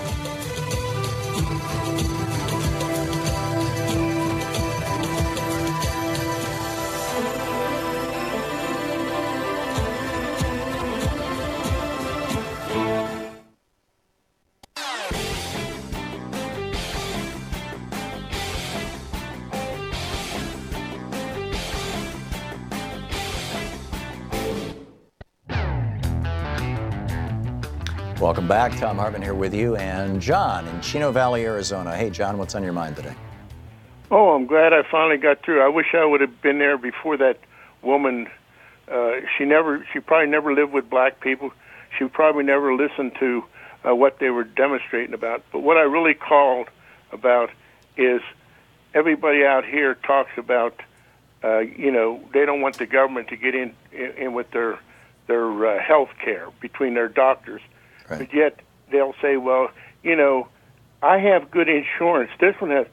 They're big corporations. Most of them don't pay insurance. They're self-insured, and they only pay for the administrative part of the insurance. Right. And so they're not losing money like the average person going out there and purchasing the insurance. Mm-hmm. And just like people say, the Affordable Care Act, they don't even know what it is. Number 2, 24 years in the service, I never had to worry about going to the doctors and people taking a knee. I'd rather have them take a knee against people getting shot in the back and police officers and people out there carrying guns that shouldn't be carrying guns and all this other. But I didn't hear her mention anything about in Nevada. I didn't hear her mention anything about down in Florida. I didn't hear about anything mentioned about them little kids up there getting shot. No mention. All right. Or the bombing in Oklahoma. Yeah. No, it was kind of sad, actually. I mean, she was clearly a person who's spent too much time watching Fox News. Yeah, and she probably never lived with black people or Spanish. I live out in Arizona. I used to live on the East Coast, and everybody complained about the Spanish people. And I come out here, I love these Spanish people. But guess what? These people out here, they hate black people. It's Christian people hating people. Yeah, which is not a good thing either. John, thanks for the call. Gary in Arlington Heights, Illinois. Hey, Gary, what's on your mind today? Tom, about Mr. Henry Ford there. Mm-hmm. Especially in light of the Republicans now saying we're going to once again give a tax break to the corporations so that they can be benevolent to their employees, which hasn't happened. They take the retirement systems, et cetera, and put the money in their own pocket. Henry Ford, growing up in Chicago before Reagan, I learned civics, I learned government, I learned labor history with the Haymarket riot. Mm-hmm. Working 8 hours a day because of what happened in Chicago. Right. Okay. Henry Ford did not give wages out of benevolence ever. Right. He had over 125% turnover every quarter he couldn't get workers to work on the assembly line. He burned them out, and he had to go further and further afield to find workers and pay them more and more money to get them to work on that grueling assembly line. Okay? And when he reached, 10 miles out or whatever the wage was, okay, he was desperate. He couldn't get people to work. Okay? The idea of being able public transportation then was a dozen people on the back of a wagon. Right. Through mud streets. Okay? I mean, so the idea of offering people a bonus to buy one of his cars so they could drive themselves to work, that's all it was. Yeah. Well, that's what it's become in popular lore, Gary. I'm not sure it was quite that simple, but I get your point. Thank you for the call. Rob in Mountain Iron, Minnesota. Hey, Rob, what's up? Not much is where, Tom, you've got so many thoughtful people that call in. It's where I so appreciate your show. It's where there are exceptions out there, like that one lady a little while ago. The one thing I wanted to point out, it's where there was a sign on Route 52 coming into the Twin Cities northbound. It's where it described Donald Trump and the whole of the Republican Party, and this has nothing to do with what I wanted to call about, but it had one word on it, a big billboard. It was clueless. That is the whole Republican Party and Donald Trump as far as America. They have only one thing they want to do and take care of the billionaires. The one thing I wanted to talk about was tax reform, and tax reform is where I heard the other day that they wanted to be able to take and double the personal exemption. And if I'm getting my figures correct, I think it was going to be doubled to like $24,000. And the whole thing is where if it was doubled to $24,000, they said that was going to be 45% of the working public in America. That means, guess what? Nobody's going to be paying taxes. And the whole thing is, like the Olympics, they throw out the top scores and the bottom scores in gymnastics. Now, shouldn't they throw out the top earners like 10,000 and the bottom earners 10,000 to come up with a real figure as far as the real average of what America earns? Yeah, the mean rather than the median, or is it the other way around?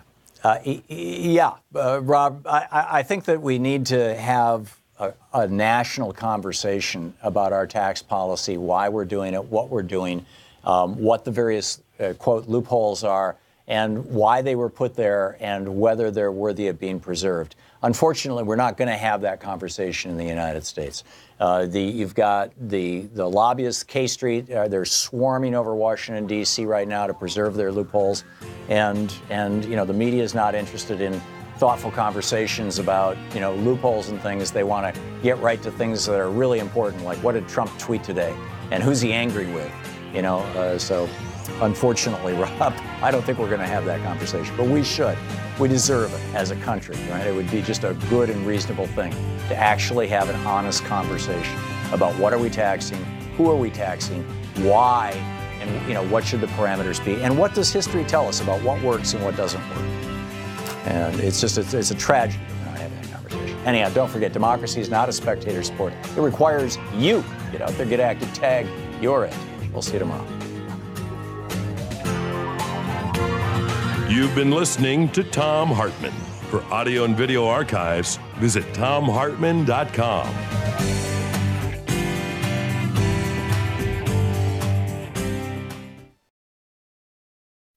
The Thom Hartmann Program is brought to you in part by the Aiden Forecast, an investment newsletter with weekly updates of leading market indicators and a monthly deep dive into what the details of the economy and the markets mean for investors and retirees. On the web at aidenmarkets.com. Wines have some of the highest pesticide levels in our food chain. This hour brought to you by ecowine.com. Pesticide-free wines, organic wines, imported from France by the Organic Wine Company, ecowine.com. The Thom Hartmann Program is brought to you in part by Super Beets. Super Beets are sourced from non-GMO beets, and they're packed with dietary nitrates, helping to produce nitric oxide for more energy, stamina, and support for healthy blood pressure levels naturally. For more information, call 800-223-8242 or visit freespeechbeats.com.